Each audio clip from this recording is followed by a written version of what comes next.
ನಮಸ್ಕಾರ news at 12 PM ಗೆ ಸ್ವಾಗತ. ನಾನು ಪೃಥ್ವಿರಾಜ್ ಹಾರನಹಳ್ಳಿ. ಮಾಜಿ ಸಿಎಂ ಬಿಎಸ್ ಯಡಿಯೂರಪ್ಪನವರ ಆಪ್ತರಿಗೆ ಐಟಿ ಶಾಕ್ ಕೊಟ್ಟಿದೆ.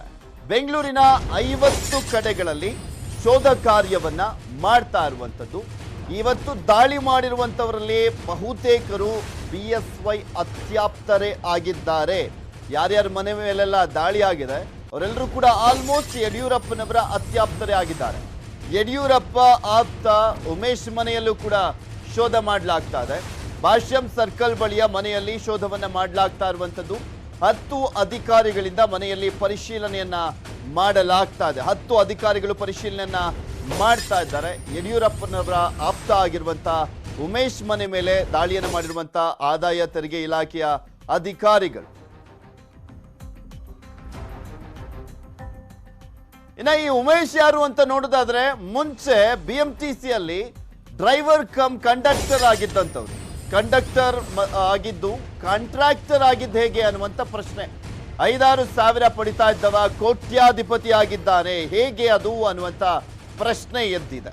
ಕೋಟಿ ಕಮಾಯಿ ಜರ್ನಿನೇ ರೋಚಕವಾಗಿರುವಂಥದ್ದು. ಆಗ ಸಾವಿರಗಳ ಲೆಕ್ಕದಲ್ಲಿ ಸಂಬಳವನ್ನ ಪಡಿತಾ ಇದ್ದ, ಈಗ ಕೋಟಿ ಕೋಟಿ ಹಣಕ್ಕೆ ಲೆಕ್ಕವೇ ಇಲ್ವಾ ಅನ್ನುವಂಥ ಪ್ರಶ್ನೆ ಎದ್ದಿದೆ. ಅದೆಲ್ಲವೂ ಕೂಡ ರೇಡ್ ಮುಗಿದ ಬಳಿಕ ಗೊತ್ತಾಗುತ್ತೆ ಏನೇನೆಲ್ಲ ಸಿಕ್ತು ಅನ್ನೋದ್ರ ಬಗ್ಗೆ. ಕಂಡಕ್ಟರ್ ಕೋಟ್ಯಾಧಿಪತಿ ಆಗಿದ್ದೇಗೆ ಅನ್ನುವಂಥ ವಿಚಾರ ಸಾಕಷ್ಟು ಕುತೂಹಲವನ್ನು ಕೇಳಿಸುತ್ತೆ. ಮಾಜಿ ಸಿಎಂ ಬಿಎಸ್ ಯಡಿಯೂರಪ್ಪನವರ ಆಪ್ತ Umesh, BMTC driver come conductor ಆಗಿದ್ದ ಉಮೇಶ್, BSY ಪುತ್ರರಿಗೆ ಆಪ್ತನಾಗಿದ್ದ ಈ ಉಮೇಶು. ಸೊ ಹೀಗಾಗಿನೇ ಯಡಿಯೂರಪ್ಪನವರ ಆಪ್ತರ ಮನೆಗಳ ಮೇಲೆ ದಾಳಿ ಆಗಿದೆ ಅಂತ ನಾವು ಹೇಳ್ತಾ ಇದ್ದಂಥದ್ದು. ಗುತ್ತಿಗೆದಾರನೂ ಕೂಡ ಆಗಿದ್ದ BSY ಆಪ್ತ ಉಮೇಶ್. ಇತ್ತೀಚೆಗಷ್ಟೇ ದೊಡ್ಡ ಬಂಗಲೆಯನ್ನ ಕೂಡ ನಿರ್ಮಿಸಿದ್ದಂತೆ ಈ ಉಮೇಶ್. ರಾಮಯ್ಯ ಲೇಔಟ್ನಲ್ಲೇ ಬಂಗಲೆಯನ್ನ ಕಟ್ಟಿಸಿದ್ದ ಉಮೇಶ್. ಅದೆಲ್ಲದ್ರ ಬಗ್ಗೆನೂ ಕೂಡ IT ಇಲಾಖೆ ಅಧಿಕಾರಿಗಳು ಮಾಹಿತಿಯನ್ನ ಕಲೆಕ್ಟ್ ಮಾಡಿದ್ದಾರೆ. ನಾಗಸಂದ್ರ ಮೆಟ್ರೋ ಹಿಂಭಾಗದಲ್ಲಿ ಹೊಸದಾಗಿ ಬಂಗಲೆಯನ್ನ ಕಟ್ಟಿಸಿದ್ದ. ಬಂಗಲೆಗೆ ಯಡಿಯೂರಪ್ಪನವರ ಮನೆಯ ಹೆಸರಿದೆಯಲ್ಲ ಧವಳಗಿರಿ ಅಂತ, ಅದರ ಹೆಸರನ್ನೇ ಇಟ್ಟಿದ್ದ.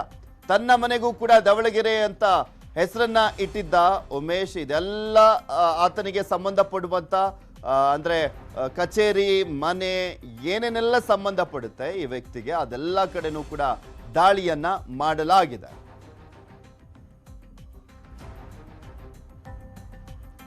ಇನ್ನ ಯಾರು ಈ ಉಮೇಶ್ ಅನ್ನುವಂತ ಪ್ರಶ್ನೆ ಅಲ್ವಾ, ಅದ್ರ ಬಗ್ಗೆನೇ ಮಾಹಿತಿಯನ್ನು ನಿಮ್ಮ ಮುಂದೆ ಇಡ್ತಾ ಹೋಗ್ತೀನಿ.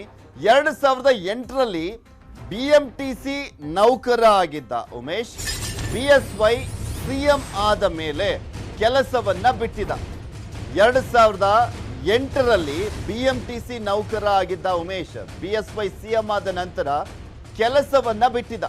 BSY ಕುಟುಂಬದ ಆಪ್ತನಾಗಿದ್ದ, ಪ್ರಮುಖ ಟೆಂಡರ್ ಅನ್ನ ನೋಡ್ಕೊಳ್ತಾ ಇದ್ದಂತೆ. ಈತ ಪ್ರಮುಖ ಟೆಂಡರ್ಗಳನ್ನ ನೋಡ್ಕೊಳ್ತಾ ಇದ್ದಂತೆ. ಟೆಂಡರ್ ಖರ್ಚು ವೆಚ್ಚಗಳ ಬಗ್ಗೆ ನಿಗಾವನ್ನ ಇರಿಸಿದ್ದ. ಕಳೆದ 15 ವರ್ಷಗಳಿಂದ ಇದೇ ಮನೆಯಲ್ಲಿ ಆತ ಇದ್ದಿದ್ದಂಥದ್ದು. ಅಂದ್ರೆ ಈಗ ದಾಳಿ ಮಾಡಿದಾರಲ್ಲ ಆ ಮನೆಯಲ್ಲಿದ್ದಾನೆ. ನಮ್ಮನ್ನ ಒಳಗೆ ಬಿಡ್ತಾ ಇಲ್ಲ, ಶೋಧ ಮುಗಿಯಲಿ ಅಂತ ಹೇಳಿದ್ದಾರೆ. ಬಾಡಿಗೆ ಕೊಟ್ಟಿದ್ದಂತ ಒಂದು ಮನೆಯ ಮಾಲೀಕ ಮನೆಯ ಬಳಿ ಆಗಮಿಸಿದ್ದಾರೆ. ಮಾಲೀಕ ಮಂಜುನಾಥ್ ಅವರು. ಈ ಸಂದರ್ಭದಲ್ಲಿ ಅವರು ಕೂಡ ಒಳಗಡೆ ಹೋಗ್ಲಿಕ್ಕೆ ಪ್ರಯತ್ನ ಪಟ್ಟಿದ್ದಾರೆ, ಆದರೆ ಯಾರನ್ನೂ ಕೂಡ ಒಳಗಡೆ ಬಿಡ್ತಾ ಇಲ್ಲ ಅಂತ ಹೇಳಿದ್ದಾರೆ. ಇಡೀ ಒಂದು ಬಿಲ್ಡಿಂಗ್ ನಲ್ಲಿ ಉಮೇಶ್ ವಾಸವನ್ನ ಮಾಡ್ತಾ ಇದ್ರಂತೆ.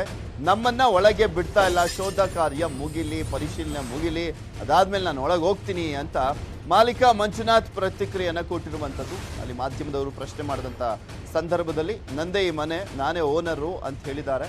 ಮಂಜುನಾಥ್ ಅವರು ಒಳಗಡೆ ಹೋಗುವ ಯತ್ನ ಮಾಡಿದಂಥ ಸಂದರ್ಭದಲ್ಲಿ ಶೋಧ ಮುಗಿದ ಮೇಲೆ ಹೋಗ್ತೀನಿ ಅಂತ ಹೇಳಿದ್ದಾರೆ.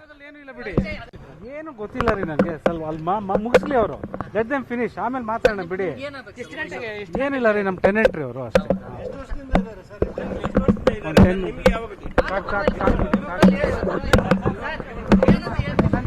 ನಾನು ಮಾತಾಡೋದ್ರಲ್ಲಿ ಏನೂ ಇಲ್ಲ ಬಿಡಿ. ಪರಿಚಯ ಊರವ್ರಿ, ಅಕ್ಕಪಕ್ಕ ಊರವರು, ನಾವೆಲ್ಲ ಒಂದೇ ಊರವರು. ಅವ್ರೊಂದು 10-15 ವರ್ಷದಿಂದ ಇದ್ದಾರೆ. ಹಾಂ, ಏನು ಗೊತ್ತಿಲ್ಲ ರೀ ನನಗೆ, ಸ್ವಲ್ಪ ಅಲ್ಲಿ ಮುಗಿಸ್ಲಿ.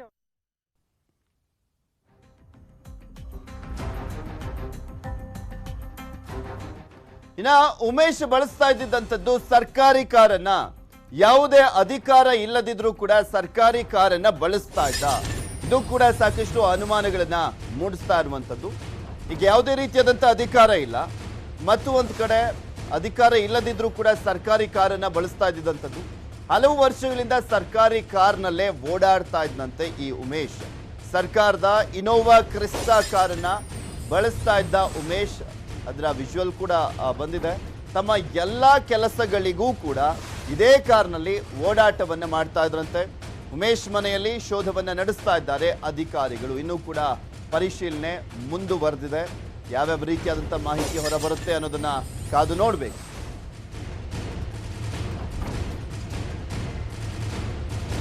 ಯಾವುದೇ ರೀತಿಯಾದಂಥ ಅಧಿಕಾರ ಇಲ್ಲದಿದ್ದರೂ ಕೂಡ ಸರ್ಕಾರಿ ಕಾರನ್ನ ಬಳಸಲಾಗ್ತಾ ಇತ್ತು. ಆ ಸರ್ಕಾರಿ ಕಾರ್ ನಂಬರ್ ಅನ್ನ ಕೂಡ ನಿಮಗೆ ತೋರಿಸ್ತಾ ಇದೀವಿ. ಆ ಸರ್ಕಾರಿ ಕಾರು ಯಾವಾಗಲೂ ಕೂಡ ಇವರ ಮನೆ ಮುಂದೆ ನಿಂತಿರ್ತಾ ಇತ್ತಂತೆ. ಯಾರ ಒಂದು ಹೆಸರಿನಲ್ಲಿ ಈ ಒಂದು ಕಾರು ಹೋಗಿತ್ತು ಇವರಿಗೆ ಅನ್ನುವಂಥದ್ರ ಬಗ್ಗೆ ಇನ್ನಷ್ಟೇ ಮಾಹಿತಿ ಬರಬೇಕಾಗಿರುವಂಥದ್ದು ನಿಮಗೆ ತೋರಿಸ್ತಾ ಇದೀವಿ. KA 37G0523 ನಂಬರ್ನ ಸರ್ಕಾರಿ ಕಾರು. ಈ ಒಂದು ಸರ್ಕಾರಿ ಕಾರು ಯಾವಾಗಲೂ ಕೂಡ ಉಮೇಶ್ ನಿವಾಸದ ಮುಂದೆ ನಿಂತಿರ್ತಾ ಇತ್ತು. ಇನ್ನು ಇವತ್ತು ದಾಳಿ ಮಾಡಿದಂಥ ಸಂದರ್ಭದಲ್ಲೂ ಕೂಡ ಆ ಒಂದು ಕಾರು ಅಲ್ಲೇ ನಿಂತಿತ್ತು. ಸೊ ಆ ದೃಶ್ಯಾವಳಿಯನ್ನ ನಿಮಗೆ ತೋರಿಸ್ತಾ ಇದೀವಿ. ಉಮೇಶ್ ಮನೆಯಲ್ಲಿ IT ಅಧಿಕಾರಿಗಳ ದಾಳಿ ಮುಂದುವರೆದಿದೆ.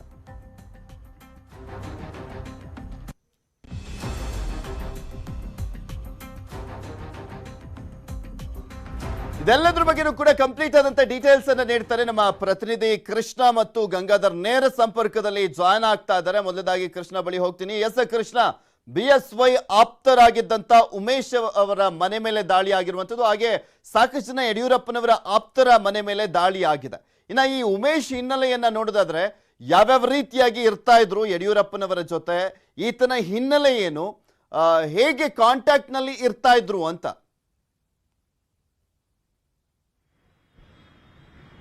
ಖಂಡಿತವಾಗ್ಲೂ ಪೃಥ್ವಿರಾಜ್, ಇದು ಒಂದು ರೀತಿ ಬಹಳಷ್ಟು ಆಶ್ಚರ್ಯಕರವಾದಂತಹ ಸಂಗತಿ. ಯಾಕಂದ್ರೆ ಪ್ರಮುಖವಾಗಿ ಇವರು ಯಾವುದೇ ಕಾರಣಕ್ಕೂ ಕೂಡ ಈ ಸರ್ಕಾರಿ ಹುದ್ದೆಯಲ್ಲಿ ಉಮೇಶ್ ಅವರು ಇರಲಿಲ್ಲ. ಆದ್ರೂ ಕೂಡ ಸರ್ಕಾರಿ ಕಾರನ್ನ ಬಳಸಿಕೊಂಡು ಈ ರೀತಿಯಾಗಿ ಮುಂದುವರ್ತಾ ಇದ್ರು. ಎಲ್ಲೋ ಒಂದ್ ಕಡೆ ಇದು ಸಾಕಷ್ಟು ಅನುಮಾನಗಳನ್ನ ಕ್ರಿಯೇಟ್ ಮಾಡಿರುವಂತದ್ದು, ಮತ್ತೆ ಸಾಕಷ್ಟು ಆಯಾಮಗಳಿಗೆ ಇದು ಸಾಕಷ್ಟು ಪುಷ್ಟಿ ಕೊಟ್ಟಿರುವಂತದ್ದು. ಯಾಕಂದ್ರೆ ಮುಖ್ಯಮಂತ್ರಿ BS ಯಡಿಯೂರಪ್ಪನವರು ಸರ್ಕಾರದ ಇದ್ದಂತಹ ಸಂದರ್ಭದಲ್ಲಿ ಪ್ರಮುಖವಾಗಿ ಒಂದಷ್ಟು ಕಾರ್ಯಕ್ರಮದಲ್ಲಿ ಗುರುತಿಸಿಕೊಳ್ತಾ ಇದ್ರು. ಸರ್ಕಾರ ಯಾವಾಗ ಹೋಯಿತು ಅದಾದ ನಂತರವಾಗಿ ತಣ್ಣಗಾಗಿದ್ರು ಉಮೇಶ್ ಅವರು. ಆಮೇಲೆ BY ವಿಜೇಂದ್ರ ಅವರ ಜೊತೆಗೂ ಕೂಡ ಓಡಾಡ್ಕೊಳ್ತಾ ಇದ್ರು. ಮತ್ತೆ ಎಲ್ಲೋ ಒಂದ್ ಕಡೆ ವಿರೋಧ ಪಕ್ಷದ ನಾಯಕರುಗಳು ಸಾಕಷ್ಟು ಆರೋಪಗಳನ್ನ ವಿಜೇಂದ್ರ ಮೇಲೆ ಮಾಡಿದ್ರು. ವಿಜೇಂದ್ರ ಅವರು ಅಧಿಕಾರದಲ್ಲಿ ಹಸ್ತಕ್ಷೇಪವನ್ನು ಮಾಡ್ತಿದ್ದಾರೆ. ಮತ್ತೆ ಸ್ವತಃ ಆಡಳಿತ ಪಕ್ಷದ ಶಾಸಕರಾಗಿರ್ತಕ್ಕಂಥ ವಿಶ್ವನಾಥ್ ಅವರು ಕೂಡ ನೀರಾವರಿ ಇಲಾಖೆಯಲ್ಲಿ ಆರೋಪವನ್ನು ಮಾಡಿದ್ರು ವಿಜೇಂದ್ರ ಮೇಲೆ. ಈ ನೀರಾವರಿ ಇಲಾಖೆ ಕಾಮಗಾರಿಗಳನ್ನ ಎಲ್ಲೋ ಒಂದ್ ಕಡೆ ಏನು ಟೆಂಡರ್ ಕರೆಯದೇನೆ ಹಣವನ್ನ ಬಿಡುಗಡೆಯನ್ನ ಮಾಡಿದ್ದಾರೆ ಅನ್ನೋ ಆರೋಪವನ್ನು ಮಾಡಿದ್ರು. ಎಲ್ಲೋ ಒಂದ್ ಕಡೆ ಈ ಒಂದು ಹಗರಣದಲ್ಲಿ ಉಮೇಶ್ ಅವರ ಕೈವಾಡ ಇದೆ ಅನ್ನುವಂಥದ್ದು ಕೂಡ ಸಾಕಷ್ಟು ಚರ್ಚೆ ಆಗ್ತಾ ಇದೆ. ಮತ್ತೆ 2008ರಲ್ಲಿ ಇವರು BMTC ನೌಕರರಾಗಿದ್ರು. ಅದಾದ ನಂತರವಾಗಿ ಈಗ ಏನೋ ಸರ್ಕಾರ ಅಲ್ಲಿ 2008ನಲ್ಲಿ ಕೆಲಸವನ್ನ ಬಿಟ್ಟು ಅದಾದ ನಂತರವಾಗಿ ಯಡಿಯೂರಪ್ಪನ ಜೊತೆಗೆ ಸೇರಿಕೊಂಡ್ರು. ಯಡಿಯೂರಪ್ಪ ಯಾವಾಗ ಮುಖ್ಯಮಂತ್ರಿಗಳು ಆದ್ರು ಮತ್ತೆ ವಿರೋಧ ಪಕ್ಷದಲ್ಲಿ ಇದ್ರು, ಅವಾಗ್ಲೂ ಕೂಡ ಅವ್ರ ಜೊತೆಗೆ ಇದ್ರು. ಮತ್ತೆ ಏನೇ ಸಭೆ ಸಮಾರಂಭ ಆಗಿರ್ಬೋದು, ಮತ್ತೆ ಪರ್ಸನಲ್ ವಿಚಾರಗಳಾಗಿರ್ಬೋದು, ಮತ್ತೆ ಯಾವುದೇ ಸರ್ಕಾರದ ಏನು ಕಾಮಗಾರಿಗಳಾಗಿರ್ಬೋದು, ಮತ್ತೆ ಫೈಲ್ಗಳನ್ನಾಗಿರ್ಬೋದು, ಈ ರೀತಿಯಾದಂತಹ ವ್ಯವಹಾರಗಳನ್ನ ಇವರು ಉಮೇಶ್ ಅವರು ನೋಡ್ಕೊಳ್ತಾ ಇದ್ರು ಅನ್ನುವಂಥದ್ದು. ಮತ್ತೆ ಈಗ ಏನು ಯಡಿಯೂರಪ್ಪನವರು ಅಧಿಕಾರದಲ್ಲಿದ್ರು, ಇಂತಹ ಸಂದರ್ಭದಲ್ಲಿ ವಿಜೇಂದ್ರ ಅವರು ಕೂಡ ಎಲ್ಲೋ ಒಂದ್ ಕಡೆ ವಿವಿಧ ಕಾಮಗಾರಿಗಳನ್ನ ಮಾಡ್ತಾ ಇದ್ರು. ಮತ್ತೆ ಎಲ್ಲೋ ಒಂದ್ ಕಡೆ ಕುಮಾರಸ್ವಾಮಿ ಅವರು ಕೂಡ ಆರೋಪವನ್ನ ಮಾಡಿದ್ರು. ಅಂದ್ರೆ ಮುಖ್ಯಮಂತ್ರಿ ಯಡಿಯೂರಪ್ಪನವರ ಸಹಿಯನ್ನ ಮಾಡಿಕೊಂಡು ವಿಜೇಂದ್ರ ಅವರು ಎಲ್ಲೋ ಒಂದ್ ಕಡೆ ಕಾಮಗಾರಿಗಳನ್ನ ನಡೆಸ್ತಾ ಇದ್ದಾರೆ ಅನ್ನೋ ಆರೋಪವನ್ನ ಮಾಡ್ತಿದ್ರು. ಅದಕ್ಕೆ ಈ ಒಂದು ಕಾಮಗಾರಿಗಳನ್ನ ಎಲ್ಲೋ ಒಂದ್ ಕಡೆ ಉಮೇಶ್ ಅವರು ಮಾಡ್ತಾ ಇದ್ರು ಅನ್ನುವಂಥದ್ದು. ಹೀಗಾಗಿ ಈ ಒಂದು ಕಾರಣಕ್ಕೋಸ್ಕರವಾಗಿ ಇದೀಗ IT ಅಧಿಕಾರಿಗಳು ಅವರ ಮನೆ ಮೇಲೆ ದಾಳಿಯನ್ನ ಮಾಡಿ ಈಗ ಪರಿಶೀಲನೆ ಮಾಡ್ತಾ ಇರುವಂತದ್ದು. ಮತ್ತೆ 2008ರಲ್ಲಿ ಸಾಮಾನ್ಯ ನೌಕರರಾಗಿರ್ತಕ್ಕಂಥ ಉಮೇಶ್ ಅವರು ಈಗ ದಿಢೀರಾಗೆ ಇದ್ದಕ್ಕಿದ್ದಂಗೆ ಸುಮಾರು 10 ವರ್ಷಗಳ ನಂತರವಾಗಿ ಇಷ್ಟೊಂದು ದೊಡ್ಡ ಮಟ್ಟದಲ್ಲಿ ಐಷಾರಾಮಿ ಜೀವನವನ್ನು ನಡೆಸ್ತಾ ಇರುವಂತದ್ದು. ಮತ್ತೆ ಒಂದಷ್ಟು ಸರ್ಕಾರದ ವಿವಿಧ ಇಲಾಖೆಗಳಾಗಿರ್ಬೋದು, ಮತ್ತೆ ಕಾಮಗಾರಿಗಳಾಗಿರ್ಬೋದು, ಮತ್ತೆ ಟೆಂಡರ್ ಗಳನ್ನ ಮಾಡುವಂತದ್ದಾಗಿರ್ಬೋದು, ಮತ್ತೆ ನೀರಾವರಿ ಇಲಾಖೆಯ ಕಾಮಗಾರಿಗಳಾಗಿರ್ಬೋದು, ಹೀಗೆ ಒಂದಷ್ಟು ವ್ಯವಹಾರಗಳನ್ನ ಮಾಡ್ತಾ ಇರುವಂತದ್ದು. ಮತ್ತೆ ಅಧಿಕಾರಿಗಳ ವರ್ಗಾವಣೆ ವಿಚಾರದಲ್ಲೂ ಕೂಡ ಇವರು ಉಮೇಶ್ ಅವರು ತೊಡ್ಕೊಂಡಿದ್ರು ಅನ್ನುವಂಥದ್ದು. ಈ ಒಂದು ಕಾರಣಕ್ಕೋಸ್ಕರವಾಗಿಯೇ ಇದೀಗ ಅಧಿಕಾರಿಗಳು ದಾಳಿ ಮಾಡಿ ಪರಿಶೀಲನೆ ಮಾಡ್ತಿದ್ದಾರೆ. ಆದ್ರೆ ನೋಡ್ಬೇಕಾಗತ್ತೆ, ಉಮೇಶ್ ಅವರು ನಿಜವಾಗ್ಲೂ ಕೂಡ ಅವರು ಅಧಿಕಾರದಲ್ಲಿ ಹಸ್ತಕ್ಷೇಪವನ್ನು ಮಾಡಿದ್ರೆ ಇಷ್ಟೆಲ್ಲ ವ್ಯವಹಾರಗಳನ್ನ ನೋಡ್ಕೊಳ್ತಾ ಇದ್ರು ಅನ್ನೋದು ಇನ್ನಷ್ಟೇ ಗೊತ್ತಾಗಬೇಕಾಗಿದೆ. ಆದ್ರೆ ಸದ್ಯಕ್ಕಂತೂ ಈ ಒಂದು ವಿಚಾರದಿಂದಾಗಿ BY ವಿಜೇಂದ್ರ ಅವರು ಕೂಡ ಒಂದು ರೀತಿ ಶಾಕ್ ಆಗಿದ್ದಾರೆ. ಯಾಕಂದ್ರೆ ತಮ್ಮ ಸಹಾಯಕನ ಮೇಲೆ ಯಡಿಯೂರಪ್ಪನವರ ಆಪ್ತ ಆಗಿರುವಂತ ಉಮೇಶ್ ಅವರ ಮನೆ ಮೇಲೆ ಏನ್ ದಾಳಿ ಆಗಿದೆ, ಮೋಸ್ಟ್ ಪ್ರಾಬಬ್ಲಿ ತುಂಬಾ ದೂರುಗಳು ದಾಖಲಾಗಿದ್ವು ಅಂತ ಕಾಣಿಸುತ್ತೆ. IT ಇಲಾಖೆ ಅಧಿಕಾರಿ ಅಂದ್ರೆ IT ಇಲಾಖೆಯಲ್ಲಿ ಆ ಒಂದು ವಿಚಾರಕ್ಕೆ ಸಂಬಂಧಪಟ್ಟಂತೆ ಸಾಕಷ್ಟು ಪರಿಶೀಲನೆಯನ್ನ ಮಾಡಿದ ಬಳಿಕನೇ ದಾಳಿಯನ್ನ ಮಾಡಿರುವಂತದ್ದು ಸ್ಪಷ್ಟವಾಗಿ ಗೊತ್ತಾಗ್ತಾ ಇದೆ. ಮತ್ತೊಂದ್ ಕಡೆ ಈಗ ದಾಳಿ ಆಗಿರುವಂತ ವಿಚಾರ ಯಡಿಯೂರಪ್ಪನವರಿಗೆ, ಅವರ ಪುತ್ರ ವಿಜೇಂದ್ರ ಅವರಿಗೆ ಇದೆಲ್ಲದ್ರ ಬಗ್ಗೆನೂ ಕೂಡ ಮಾಹಿತಿ ಹೋಗಿದ್ಯಾ? ಆ ಒಂದು ಕಾರಣಕ್ಕೋಸ್ಕರನೇ ವಿಜೇಂದ್ರ ಅವರು ಯಡಿಯೂರಪ್ಪನವರ ನಿವಾಸಕ್ಕೆ ಹೋಗಿದ್ದ?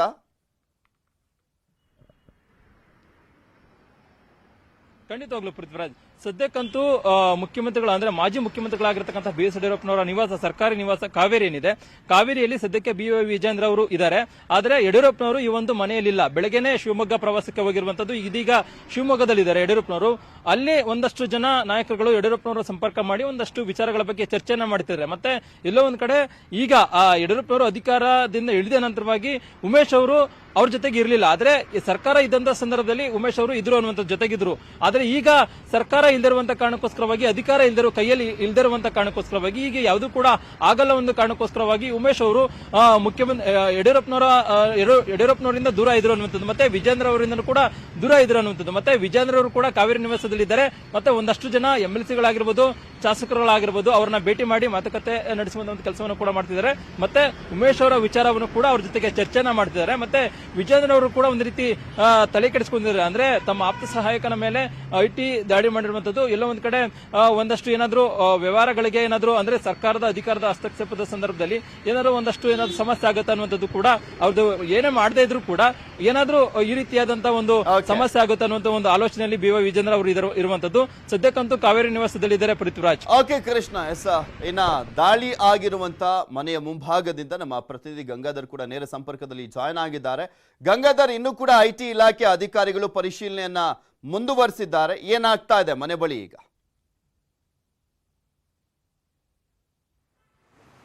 ಎಸ್ ಪೃಥ್ವಿರಾಜ್, ಉಮೇಶ್ ಮನೆ ಮೇಲೆ ದಾಳಿ ಬಳಿಕವಾಗಿ ಈಗ ಅವರ ವ್ಯವಹಾರದ ಒಂದೊಂದೇ ಮಜಲುಗಳೀಗ ಒಂದೊಂದೇ ಬೆಳಕಿಗೆ ಬರ್ತಾ ಇರುವಂತದ್ದು. ಪ್ರಮುಖವಾಗಿ ಈಗ ಇನ್ನೂ ಕೂಡ ಗೋವಾದ IT ಅಧಿಕಾರಿಗಳು ಅವರ ಮನೆಯಲ್ಲಿ ಪರಿಶೀಲನೆ ಮಾಡ್ತಾ ಇದ್ದಾರೆ. ಜೊತೆಗೆ ನಿಮಗೆ ದೃಶ್ಯಾವಳಿಯಲ್ಲಿ ತೋರಿಸುವಂತಹ ಪ್ರಯತ್ನವನ್ನ ಮಾಡ್ತೀನಿ. ನೋಡಬಹುದು, ಇದು ಸೀಕ್ರೆಟ್ ಲಾಕರ್ ಇರುವಂತದ್ದು, ಅಂದ್ರೆ ಫೇಸ್ ಐಡೆಂಟಿಫಿಕೇಶನ್. ಇದೆಲ್ಲ ನೋಡಿದ ಬಳಿಕ ಈ ಒಂದು ಬಟನ್ ಅನ್ನ ಅಲ್ಲಿ ಪ್ರೆಸ್ ಮಾಡಿದ್ಮೇಲೆ ನಂತರ ಅಲ್ಲಿನ ಅವರ ಸಹಾಯಕರು ಬಂದು ಈ ಒಂದು ಗೇಟ್ ಅನ್ನು ಓಪನ್ ಮಾಡುವಂತ ಕೆಲಸವನ್ನ ಮಾಡ್ತಾ ಇದ್ರು. ಸುಮಾರು 15 ವರ್ಷಗಳಿಂದ ಇದೇ ಮನೆಯಲ್ಲಿ ಬಾಡಿಗೆಗಿದ್ರು ಅಂತ ಹೇಳಿ ಈಗ ಅವರ ಮನೆ ಮಾಲೀಕರು ಮಂಜುನಾಥ್ ಅಂತ ಬಂದಿದ್ರು, ಅವರು ಕೂಡ ಮಾಹಿತಿಯನ್ನ ಕೊಟ್ಟಿರೋದು. ಕಳೆದ ನಮ್ಮ ಊರಿನವರೇ ಅಂದ್ರೆ ಶಿವಮೊಗ್ಗದವರೇ. ಹೀಗಾಗಿ ಅವರಿಗೆ ಬಾಡಿಗೆಯನ್ನ ಕೊಟ್ಟಿದ್ದೆ ಅನ್ನೋ ನಿಟ್ಟಿನಲ್ಲಿ ಅವರು ಮಾಹಿತಿಯನ್ನ ಕೊಟ್ಟಿರುವಂತದ್ದು. ಸದ್ಯ ಗೋವಾದ ಸುಮಾರು 10ಕ್ಕೂ ಹೆಚ್ಚು ಜನ IT ಅಧಿಕಾರಿಗಳು ಈಗ ದಾಖಲೆಗಳನ್ನ ಪರಿಶೀಲನೆ ಮಾಡ್ತಾ ಇದ್ದಾರೆ.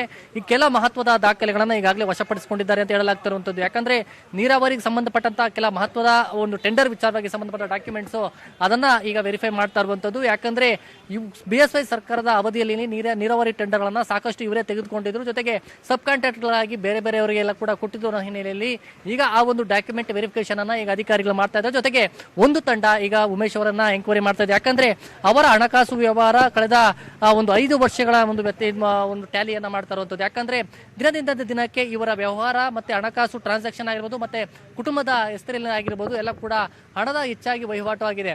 ಜೊತೆಗೆ ಅವರು ಯಾವುದೇ ರೀತಿ ಅಧಿಕಾರದಿಲ್ಲದಿದ್ರು ಕೂಡ ಸರ್ಕಾರಿ ಕಾರನ್ನ ಬಳಕೆ ಮಾಡ್ಕೊಂತ ಇರುವಂತದ್ದು. ನೀವು ನೋಡಬಹುದು, ಈ ಕಾರು ಅವರ ಮನೆ ಮುಂಭಾಗದಲ್ಲಿ ನಿಂತಿರುವಂತದ್ದು. ಯಾಕಂದ್ರೆ ಈ ಕಾರನ್ನ ಪರಿಶೀಲನೆ ಮಾಡಿದ ಸಂದರ್ಭದಲ್ಲಿ ಇದು ಎಕ್ಸಿಕ್ಯೂಟಿವ್ ಇಂಜಿನಿಯರ್ ಅವರ ಅವರ ಹೆಸರಿನಲ್ಲಿ ಈ ಕಾರು ಮೆನ್ಷನ್ ಆಗಿರುವಂತದ್ದು. ಆದ್ರೆ ಈ ಕಾರನ್ನ ಈ ಉಮೇಶ್ ಅವರು ಬಳಕೆ ಮಾಡ್ತಾ ಇದ್ರು. ಹೀಗಾಗಿ ಈ ಬಗ್ಗೆ ಕೂಡ ಸಾಕಷ್ಟು ಅನುಮಾನ ಇದೆ. ಯಾಕಂದ್ರೆ ಸರ್ಕಾರದಲ್ಲಿ ಇವರ ಹಸ್ತಕ್ಷೇಪ ಎಷ್ಟಿತ್ತು ಅನ್ನೋದು ಇಲ್ಲಿ ಕೂಡ ಗೊತ್ತಾಗುತ್ತೆ. ಜೊತೆಗೆ ಸರ್ಕಾರದ ಅವಧಿಯಲ್ಲಿನ ಸಂದರ್ಭದಲ್ಲಿ ಈ ಟೆಂಡರ್ಗಳಾಗಿರ್ಬೋದು, ಮತ್ತೆ ಅವರ ಭೇಟಿ ಮಾಡೋಕೆ ಆಗಿರ್ಬೋದು, ಮತ್ತೆ ಯಾವುದೇ ರೀತಿ ಕೆಲಸಗಳಾಗಬೇಕಾದ್ರೂ ಕೂಡ ಉಮೇಶ್ ಮೂಲಕವಾಗಿ ಹೋಗಬೇಕಾಗಿತ್ತು. ಹೀಗಾಗಿ ಹಣವನ್ನ ಕೊಡಬೇಕಾದ ನಿಟ್ಟಿನಲ್ಲಿ ಆರೋಪಗಳು, ಸಾಕಷ್ಟು ದೂರುಗಳು ಕೂಡ ಇರುವಂತದ್ದು. ಹೀಗಾಗಿ ಅವರ ಕುಟುಂಬಸ್ಥರು ಮತ್ತೆ ಸಂಬಂಧಿಕರು ಮತ್ತೆ ಅವರ ಹೆಸರಿನಲ್ಲಿ ಸಾಕಷ್ಟು ಆಸ್ತಿ ಮತ್ತೆ ಜೊತೆಗೆ ವ್ಯವಹಾರಗಳು ಮಾಡಿರುವಂತದ್ದು, ಹಣ ಟ್ರಾನ್ಸಾಕ್ಷನ್ ಮಾಡಿರುವಂತದ್ದು. ಹೀಗಾಗಿ ಆರೋಪಗಳು ಸಾಕಷ್ಟು ಇರುವಂತದ್ದು. ಹೀಗಾಗಿ ಇನ್ನೂ ಕೂಡ ರೈಡ್ ಕಂಟಿನ್ಯೂ ಆಗಿದೆ. ಜೊತೆಗೆ ರಾತ್ರಿವರೆಗೂ ಕೂಡ ಅವರ ಮನೆಯಲ್ಲಿ ಕಾರ್ಯಾಚರಣೆ ಮುಂದುವರೆದ ಸಾಧ್ಯತೆ. ಜೊತೆಗೆ ಇವರ ಸಂಬಂಧಿಕರು ಮತ್ತೆ ಕುಟುಂಬಸ್ಥರ ಜೊತೆಯಲ್ಲಿ ಕೂಡ ಅವರ ಡಾಕ್ಯುಮೆಂಟ್ ಇರುವಂತಹ ಸಾಧ್ಯತೆಗಳ ಹಿನ್ನೆಲೆಯಲ್ಲಿ ಅದರ ಬಗ್ಗೆ ಕೂಡ ಅವರು ಈಗ ಉಮೇಶ್ ಅವರನ್ನ ತೀವ್ರ ವಿಚಾರಣೆಯನ್ನ ಮಾಡ್ತಾ ಇರುವಂತದ್ದು. ಜೊತೆ ಅವರ ಮೊಬೈಲ್ ಅನ್ನ ಕೂಡ ಈಗ ಅವರು ತಮ್ಮ ಸುಪರ್ದಿಗೆ ತೆಗೆದುಕೊಂಡಿದ್ದಾರೆ IT ಅಧಿಕಾರಿಗಳು. ಗೋವಾದ IT ಅಧಿಕಾರಿಗಳು ಅವರ ಒಂದು ವರ್ಷನ ಇದರಲ್ಲಿ ಅವರೆಲ್ಲ ಕೂಡ ಪರಿಶೀಲನೆ ಮಾಡ್ತಾ ಇದ್ದಾರೆ. ಒಂದ್ ಕಡೆ ಅವರನ್ನ ವಿಚಾರಣೆ ಮಾಡುವಂತದ್ದು ಕೂಡ ಮಾಡ್ತಾ ಇರುವಂತದ್ದು. ಗಂಗಾಧರ್ ಮತ್ತು ಕೃಷ್ಣ, ನಿಮ್ಮೆಲ್ಲ ಡೀಟೇಲ್ಸ್ಗಾಗಿ. ಕೊರೋನಾ ಜಾಗೃತಿ ಬಗ್ಗೆ ನ್ಯೂಸ್ 18 ನೆಟ್ವರ್ಕ್, ಫೆಡರಲ್ ಬ್ಯಾಂಕ್ ಸಹಯೋಗದೊಂದಿಗೆ ಇಡೀ ದೇಶದಾದ್ಯಂತ ಅಭಿಯಾನವನ್ನು ಮಾಡ್ತಾ ಇದೆ. ಇದರ ಮುಂದುವರೆದ ಭಾಗವಾಗಿ ವಾಟ್ಸ್ಆಪ್ ಮೂಲಕ ಕೂಡ ನೀವು ಪರಿಹಾರವನ್ನು ಕಂಡುಕೊಳ್ಬಹುದು. ಕೊರೋನಾ ಗೊಂದಲದ ನಿಮ್ಮ ಪ್ರಶ್ನೆಗಳಿಗೆ ನಿಮಗೆ ಉತ್ತರ ಸಿಗುತ್ತೆ. ಸ್ಯಾನಿಟೈಸರ್ ಬಳಸುವಂಥದ್ದು ಅಪಾಯಕಾರಿನ, ಲಸಿಕೆಯನ್ನು ಹಾಕಿಸ್ಕೊಂಡ್ರೆ DNA ಬದಲಾಗುತ್ತಾ, ಈ ರೀತಿಯಾಗಿ 10 ಹಲವು ಪ್ರಶ್ನೆಗಳು ಸಾಕಷ್ಟು ಜನರಲ್ಲಿ ಕೇಳಿ ಬರ್ತಾ ಇರುವಂಥದ್ದು. ಅದಕ್ಕೆ ನಿಮಗೆ ಉತ್ತರ ಬೇಕು ಅಂದರೆ ನಮ್ಮ ವಾಟ್ಸಪ್ ನಂಬರ್ಗೆ ಮೆಸೇಜ್ ಮಾಡಿ. ನಮ್ಮ ವಾಟ್ಸಪ್ ನಂಬರ್ 7977773753. ಈ ನಂಬರ್ಗೆ ನಿಮ್ಮ ಪ್ರಶ್ನೆ ಏನು ಅಂತ ಕಳುಹಿಸಿ. ಇದೇ ನಂಬರಿಂದ ನಿಮಗೆ ಉತ್ತರ ಕೂಡ ಬರುತ್ತೆ. ಇದಿಷ್ಟೇ ಅಲ್ಲ, ಹೆಚ್ಚಿನ ಮಾಹಿತಿಗಾಗಿ ನಿಮ್ಮ ಸ್ಕ್ರೀನ್ ಮೇಲೆ ಕಾಣಿಸ್ತಾ ಇರುವಂಥ ವೆಬ್ಸೈಟ್ಗೆ ಲಾಗಿನ್ ಆಗಿ ನಿಖರ ಉತ್ತರವನ್ನು ಪಡ್ಕೊಳ್ಳಿ. ಮತ್ತಷ್ಟು ಸುದ್ದಿಯನ್ನು ನಿಮ್ಮ ಮುಂದೆ ಇಡ್ತಾ ಹೋಗ್ತೀನಿ, ಆದರೆ ಅದಕ್ಕೂ ಮುಂಚೆ ಒಂದು ಸ್ಮಾಲ್ ಬ್ರೇಕ್.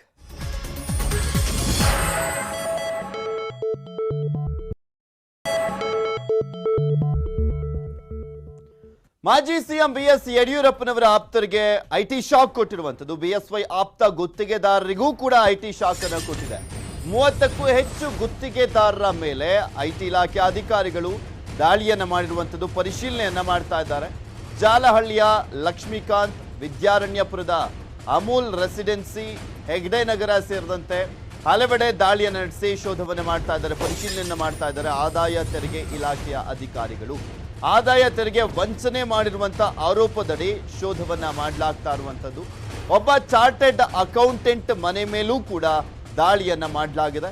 ಹೆಗಡೆ ನಗರದಲ್ಲಿರುವಂಥ ಅಪಾರ್ಟ್ಮೆಂಟ್ ಅದು, ಅಲ್ಲೂ ಕೂಡ ದಾಳಿಯನ್ನ ಮಾಡಿದ್ದಾರೆ. 10ಕ್ಕೂ ಹೆಚ್ಚು ಅಧಿಕಾರಿಗಳ ತಂಡದಿಂದ ಪರಿಶೀಲನೆಯನ್ನ ಮಾಡಲಾಗ್ತಾ ಇರುವಂಥದ್ದು. ದಾಳಿಯನ್ನ ಮಾಡಾದ ಮೇಲೆ ರಾಹುಲ್ ಎಂಟರ್ಪ್ರೈಸಸ್ ಮೇಲೂ ಕೂಡ IT ಇಲಾಖೆ ಅಧಿಕಾರಿಗಳು ದಾಳಿಯನ್ನ ಮಾಡಿದ್ದಾರೆ. ಕರ್ನಾಟಕದ ನೀರಾವರಿ ಇಲಾಖೆಗೆ ಕಬ್ಬಿಣ ಸಿಮೆಂಟ್ ಪೂರೈಕೆ ಮಾಡಲಾಗ್ತಾ ಇತ್ತು. ಗುತ್ತಿಗೆದಾರರ ಮೂಲಕ ಕಬ್ಬಿಣ ಸಿಮೆಂಟ್ ಪೂರೈಸ್ತಾ ಇದ್ದಂಥ ಸಂಸ್ಥೆ ಅದು, ಅಲ್ಲೂ ಕೂಡ ದಾಳಿಯನ್ನು ಮಾಡಲಾಗಿದೆ. ಮೂಟೆ ದಾಖಲೆಗಳನ್ನು ದಾಳಿ ವೇಳೆ ವಶಪಡಿಸಿಕೊಳ್ಳಲಾಗಿದೆ. ಅದರ ಬಗ್ಗೆ ಪರಿಶೀಲನೆಯನ್ನು ಮಾಡ್ತಾ ಇದ್ದಾರೆ. ಬ್ಯಾಗ್ ಮತ್ತು ಮೂಟೆಗಳಲ್ಲಿ ದಾಖಲೆಯನ್ನು ತಂದು ಪರಿಶೀಲನೆಯನ್ನು ಮಾಡಲಾಗ್ತಾ ಇರುವಂಥದ್ದು. ರಾಹುಲ್ ಎಂಟರ್ಪ್ರೈಸಸ್ನಲ್ಲಿ ದಾಖಲೆಗಳ ಪರಿಶೀಲನೆ ಆಗ್ತಾ ಇದೆ. IT ಇಲಾಖೆ ಅಧಿಕಾರಿಗಳು ಅಲ್ಲಿ ದಾಖಲೆಗಳನ್ನು ಪರಿಶೀಲನೆ ಮಾಡ್ತಾ ಇದ್ದಾರೆ. ಅದು ಯಾವ ರೀತಿಯಾದಂಥ ದಾಖಲೆಗಳು ಅನ್ನುವಂಥದ್ದು ಆ ದಾಳಿ ಮುಗಿದ ನಂತರ ಗೊತ್ತಾಗುವಂಥ ಸಾಧ್ಯತೆ ಇದೆ. ಯಡಿಯೂರಪ್ಪನವರ ಆಪ್ತರ ಮನೆಗಳ ಮೇಲೆ ದಾಳಿಯನ್ನ ಮಾಡಲಾಗಿರುವಂಥದ್ದು. ಸ್ಪೆಷಲಿ ಯಡಿಯೂರಪ್ಪನವರ ಆಪ್ತ ಉಮೇಶ್ ಅವರ ಮನೆ ಮೇಲೆ ದಾಳಿ ಮಾಡಲಾಗಿದೆ. ಅದರ ಜೊತೆಗೆ ಯಡಿಯೂರಪ್ಪನವರಿಗೆ ಆಪ್ತರಾಗಿರುವಂಥ ಗುತ್ತಿಗೆದಾರರ ಮನೆಗಳ ಮೇಲೂ ಕೂಡ ದಾಳಿಯನ್ನ ಮಾಡಲಾಗಿದೆ. IT ಇಲಾಖೆ ಅಧಿಕಾರಿಗಳು ದಾಳಿಯನ್ನ ಮಾಡಿರುವಂಥದ್ದು. ಎಲ್ಲ ಕಡೆನೂ ಕೂಡ ದಾಖಲೆಗಳ ಪರಿಶೀಲನೆಯನ್ನ ಮಾಡ್ತಾ ಇದ್ದಾರೆ. ಸಾಕಷ್ಟು ಕಡೆ ಮೂಟೆಗಟ್ಟಲೆ ದಾಖಲೆಗಳು ಸಿಕ್ಕಿದೆ ಅಂತ ಕೂಡ ಹೇಳಲಾಗ್ತಾ ಇದೆ. ಇದೆಲ್ಲದ್ರ ಬಗ್ಗೆನೂ ಕೂಡ ಮತ್ತಷ್ಟು ಡೀಟೇಲ್ಸ್ ಅನ್ನ ನೀಡ್ತಾರೆ ನಮ್ಮ ಪ್ರತಿನಿಧಿ ಮಂಜುನಾಥ್ ಚಂದ್ರ, ನೇರ ಸಂಪರ್ಕದಲ್ಲಿ ಜಾಯ್ನ್ ಆಗ್ತಾ ಇದ್ದಾರೆ. ಎಸ್ ಮಂಜು, ಇಲ್ಲಿ ಗಮನಿಸ್ತಾ ಇದ್ವಿ ಯಡಿಯೂರಪ್ಪನವರ ಅತ್ಯಾಪ್ತರಾಗಿದ್ದಂಥ ಉಮೇಶ್ ಮನೆ ಮೇಲೆ ದಾಳಿ ಆಗಿತ್ತು. ಅದರ ಜೊತೆಗೆ ಯಡಿಯೂರಪ್ಪನವರಿಗೆ ಆಪ್ತರಾಗಿರುವಂಥ ಗುತ್ತಿಗೆದಾರರ ಮನೆಗಳ ಮೇಲೂ ಕೂಡ ದಾಳಿ ಆಗಿರೋದ್ರ ಬಗ್ಗೆ ಮಾಹಿತಿ ಇರುವಂಥದ್ದು. 30ಕ್ಕೂ ಹೆಚ್ಚು ಕಡೆ ದಾಳಿ ಆಗಿದೆ. ಯಾವುದಾದ್ರೂ ಹಣ ಏನಾದರೂ ಸಿಕ್ಕಿದೆಯಾ? ಮತ್ತೆ ಇನ್ನು ದಾಖಲೆಗಳ ಪರಿಶೀಲನೆ ಯಾವ ರೀತಿಯಾಗಿ ಆಗ್ತಾ ಇದೆ? ಟೋಟಲ್ ಆಗಿ ಎಷ್ಟು ಕಡೆ ದಾಳಿ ಆಗಿರುವಂಥದ್ದು?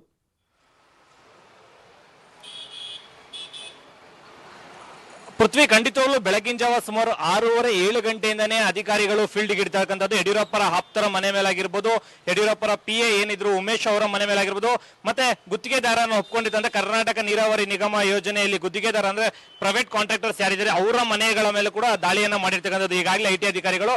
ಜೊತೆಗೆ ಇಲ್ಲಿ ಅಂದ್ರೆ ಸಹಕಾರ ನಗರದಲ್ಲೂ ಕೂಡ ಈಗಾಗಲೇ ಏನೊಂದು ಕಾಂಟ್ರಾಕ್ಟರ್ ಅಂದ್ರೆ ಸಿಮೆಂಟ್ ಹಾಗೂ ಕಬ್ಬಿಣಗಳನ್ನ ಏನು ರವಾನೆ ಮಾಡ್ತಾ ಇದ್ರು ಈ ರಾಹುಲ್ ಎಂಟರ್ಪ್ರೈಸಸ್ ಅನ್ನೋ ವ್ಯಕ್ತಿ, ಅಲ್ಲಿ ಅವರು ಅಂಗಡಿಯ ಹಾಗೂ ಮನೆಯ ಮೇಲೆ ಕೂಡ ದಾಳಿ ನಡೆದಿರ್ತಕ್ಕಂಥದ್ದು. ಸದ್ಯಕ್ಕೆ IT ಅಧಿಕಾರಿಗಳು ಇಲ್ಲಿ ಅಂದ್ರೆ ಸಹಕಾರ ನಗರದಲ್ಲಿ ಇರುವಂತಹ ರಾಹುಲ್ ಎಂಟರ್ಪ್ರೈಸಸ್ ಏನಿದೆ ಅಲ್ಲಿ ಸಾಕಷ್ಟು ಮೂಟೆಗಟ್ಟಲೆ ಒಂದು ಡಾಕ್ಯುಮೆಂಟ್ಸ್ ಅನ್ನ ತರಿಸಿ ಪ್ರತಿಯೊಂದನ್ನು ಕೂಡ ಜಾಲಾಡ್ತಾ ಇದ್ದಾರೆ. ಪ್ರತಿಯೊಂದು ಡಾಕ್ಯುಮೆಂಟ್ಸ್ ಗಳ ವಿವರಣೆಗಳನ್ನ ಈಗಾಗಲೇ ಆಫೀಸಲ್ಲಿ ಕೆಲಸ ಮಾಡ್ತಾ ಇರ್ತಕ್ಕಂಥ ಅಧಿಕಾರಿಗಳನ್ನ IT ಅಧಿಕಾರಿಗಳು ಪ್ರಶ್ನಿಸ್ತಾ ಇರ್ತಕ್ಕಂಥದ್ದು. ಜೊತೆಗೆ ಏನೊಂದು ಯಡಿಯೂರಪ್ಪರ ಉಮೇಶ್ ಮನೆ ಏನಿದೆ, ಯಡಿಯೂರಪ್ಪರ PS ಆಗಿರ್ತಕ್ಕಂಥ ಉಮೇಶ್ ಮನೆ ಏನಿದೆ ಅಲ್ಲೂ ಕೂಡ ಬಂಗ್ಲೆಯಲ್ಲಿ ಸಾಕಷ್ಟೊಂದು ಶೋಧ ಕಾರ್ಯಾಚರಣೆಯನ್ನ ಕೂಡ ನಡೆಸ್ತಾ ಇರ್ತಕ್ಕಂಥ ಅಧಿಕಾರಿಗಳು ಪ್ರತಿಯೊಂದು ಡಾಕ್ಯುಮೆಂಟ್ ಗಳನ್ನು ಕೂಡ ತನಿಖೆಯನ್ನ ಮಾಡ್ತಾ ಇದ್ದಾರೆ.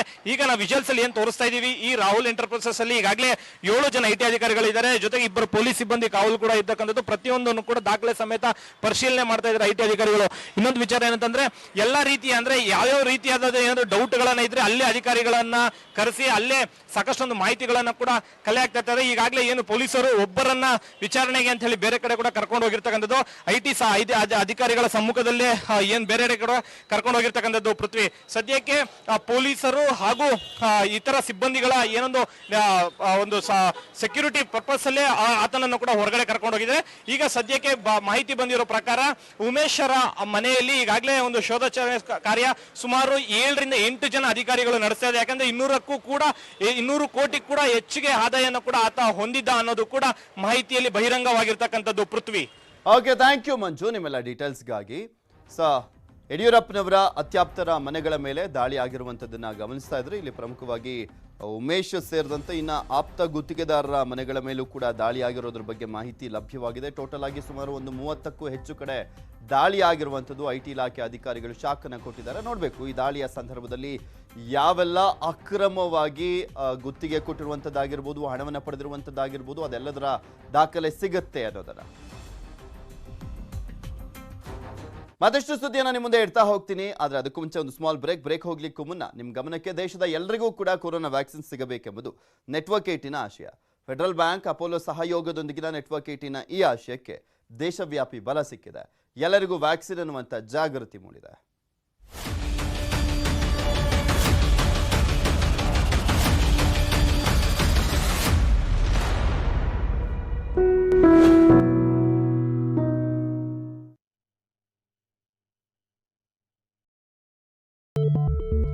ಬಾಗಲಕೋಟೆಯಲ್ಲೂ ಕೂಡ IT ಅಧಿಕಾರಿಗಳು ದಾಳಿಯನ್ನು ಮಾಡಿರುವಂಥದ್ದು. ಗುತ್ತಿಗೆದಾರ DR ಉಪ್ಪಾರ್ ಮನೆ ಮೇಲೆ ದಾಳಿಯನ್ನು ಮಾಡಲಾಗಿದೆ. ಬಾಗಲಕೋಟೆಯ ನವನಗರದಲ್ಲಿರುವಂಥ ಮನೆ, ಅಲ್ಲೂ ಕೂಡ IT ಅಧಿಕಾರಿಗಳು ದಾಳಿಯನ್ನ ಮಾಡಿರುವಂಥದ್ದು. ಪ್ರಭಾವಿ ಗುತ್ತಿಗೆದಾರರಾಗಿದ್ದಾರೆ ಉಪ್ಪಾರ್ ಅವರು. ವಿಜಯಪುರ ಮೂಲದ ಗುತ್ತಿಗೆದಾರ. ಬಾಗಲಕೋಟೆಯ ನವನಗರದಲ್ಲಿರುವಂಥ ಮನೆ, ಅವರ ಮನೆ ಮೇಲೂ ಕೂಡ ದಾಳಿಯನ್ನ ಮಾಡಲಾಗಿದೆ. ಬಾಗಲಕೋಟೆಯಲ್ಲೂ ಕೂಡ IT ಅಧಿಕಾರಿಗಳು ದಾಳಿಯನ್ನ ಮಾಡಿದ್ದಾರೆ. ಇದು ಕೂಡ ಎಲ್ಲೋ ಒಂದು ಕಡೆ ಲಿಂಕ್ ಇರಬಹುದೇನೋ ಅಂತ ಹೇಳಲಾಗ್ತಾ ಇರುವಂಥದ್ದು. ಅಂದ್ರೆ ಈಗ ಏನು ಯಡಿಯೂರಪ್ಪನವರ ಆಪ್ತರ ಮನೆಗಳ ಮೇಲೆ ದಾಳಿ ಆಗಿದೆ, ಒಂದು ಉಮೇಶ್ ಸೇರಿದಂತೆ ಸಾಕಷ್ಟು ಜನ ಗುತ್ತಿಗೆದಾರರ ಮನೆಗಳ ಮೇಲೆಲ್ಲ ದಾಳಿ ಆಗಿದೆ. ಅದೇ ರೀತಿಯಾಗಿ ಇವರ ಮನೆ ಮೇಲೂ ಕೂಡ ದಾಳಿ ಆಗಲಿಕ್ಕೆ ಅದೇ ರೀಸನ್ ಅಂತ ಹೇಳಲಾಗ್ತದೆ. ಬಟ್ ಇನ್ನೂ ಕನ್ಫರ್ಮ್ ಆಗಿಲ್ಲ, ನೋಡಬೇಕು. ಇವರ ಮನೆ ಮೇಲೆ ದಾಳಿಯನ್ನು ಮಾಡಿರುವಂಥ ಸಂದರ್ಭದಲ್ಲಿ ಏನೇನೆಲ್ಲ ಅಧಿಕಾರಿಗಳು ಇಲ್ಲಿ ದಾಖಲೆಗಳನ್ನು ಕೇಳ್ತಾರೆ, ಎಷ್ಟೆಷ್ಟು ಕೋಟಿ ರೂಪಾಯಿಯಷ್ಟು ಅಕ್ರಮ ಆಗಿದೆ, ಇದೆಲ್ಲವೂ ಕೂಡ ತನಿಖೆಯ ನಂತರ ಗೊತ್ತಾಗ್ತಾ ಹೋಗುತ್ತೆ.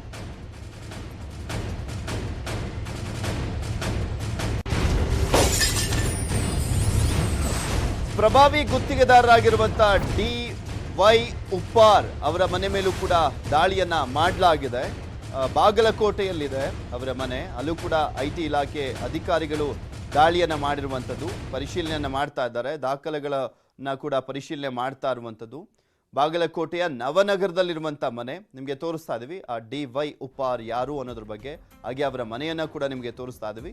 ಸುಮಾರು ಟೋಟಲ್ ಆಗಿ ಒಂದು 30ಕ್ಕೂ ಹೆಚ್ಚು ಕಡೆ ಬೆಳ್ಳಂಬೆಳಗ್ಗೆನೆ IT ಇಲಾಖೆ ಅಧಿಕಾರಿಗಳು ಶಾಕ್ ಅನ್ನ ಕೊಟ್ಟಿದ್ದಾರೆ.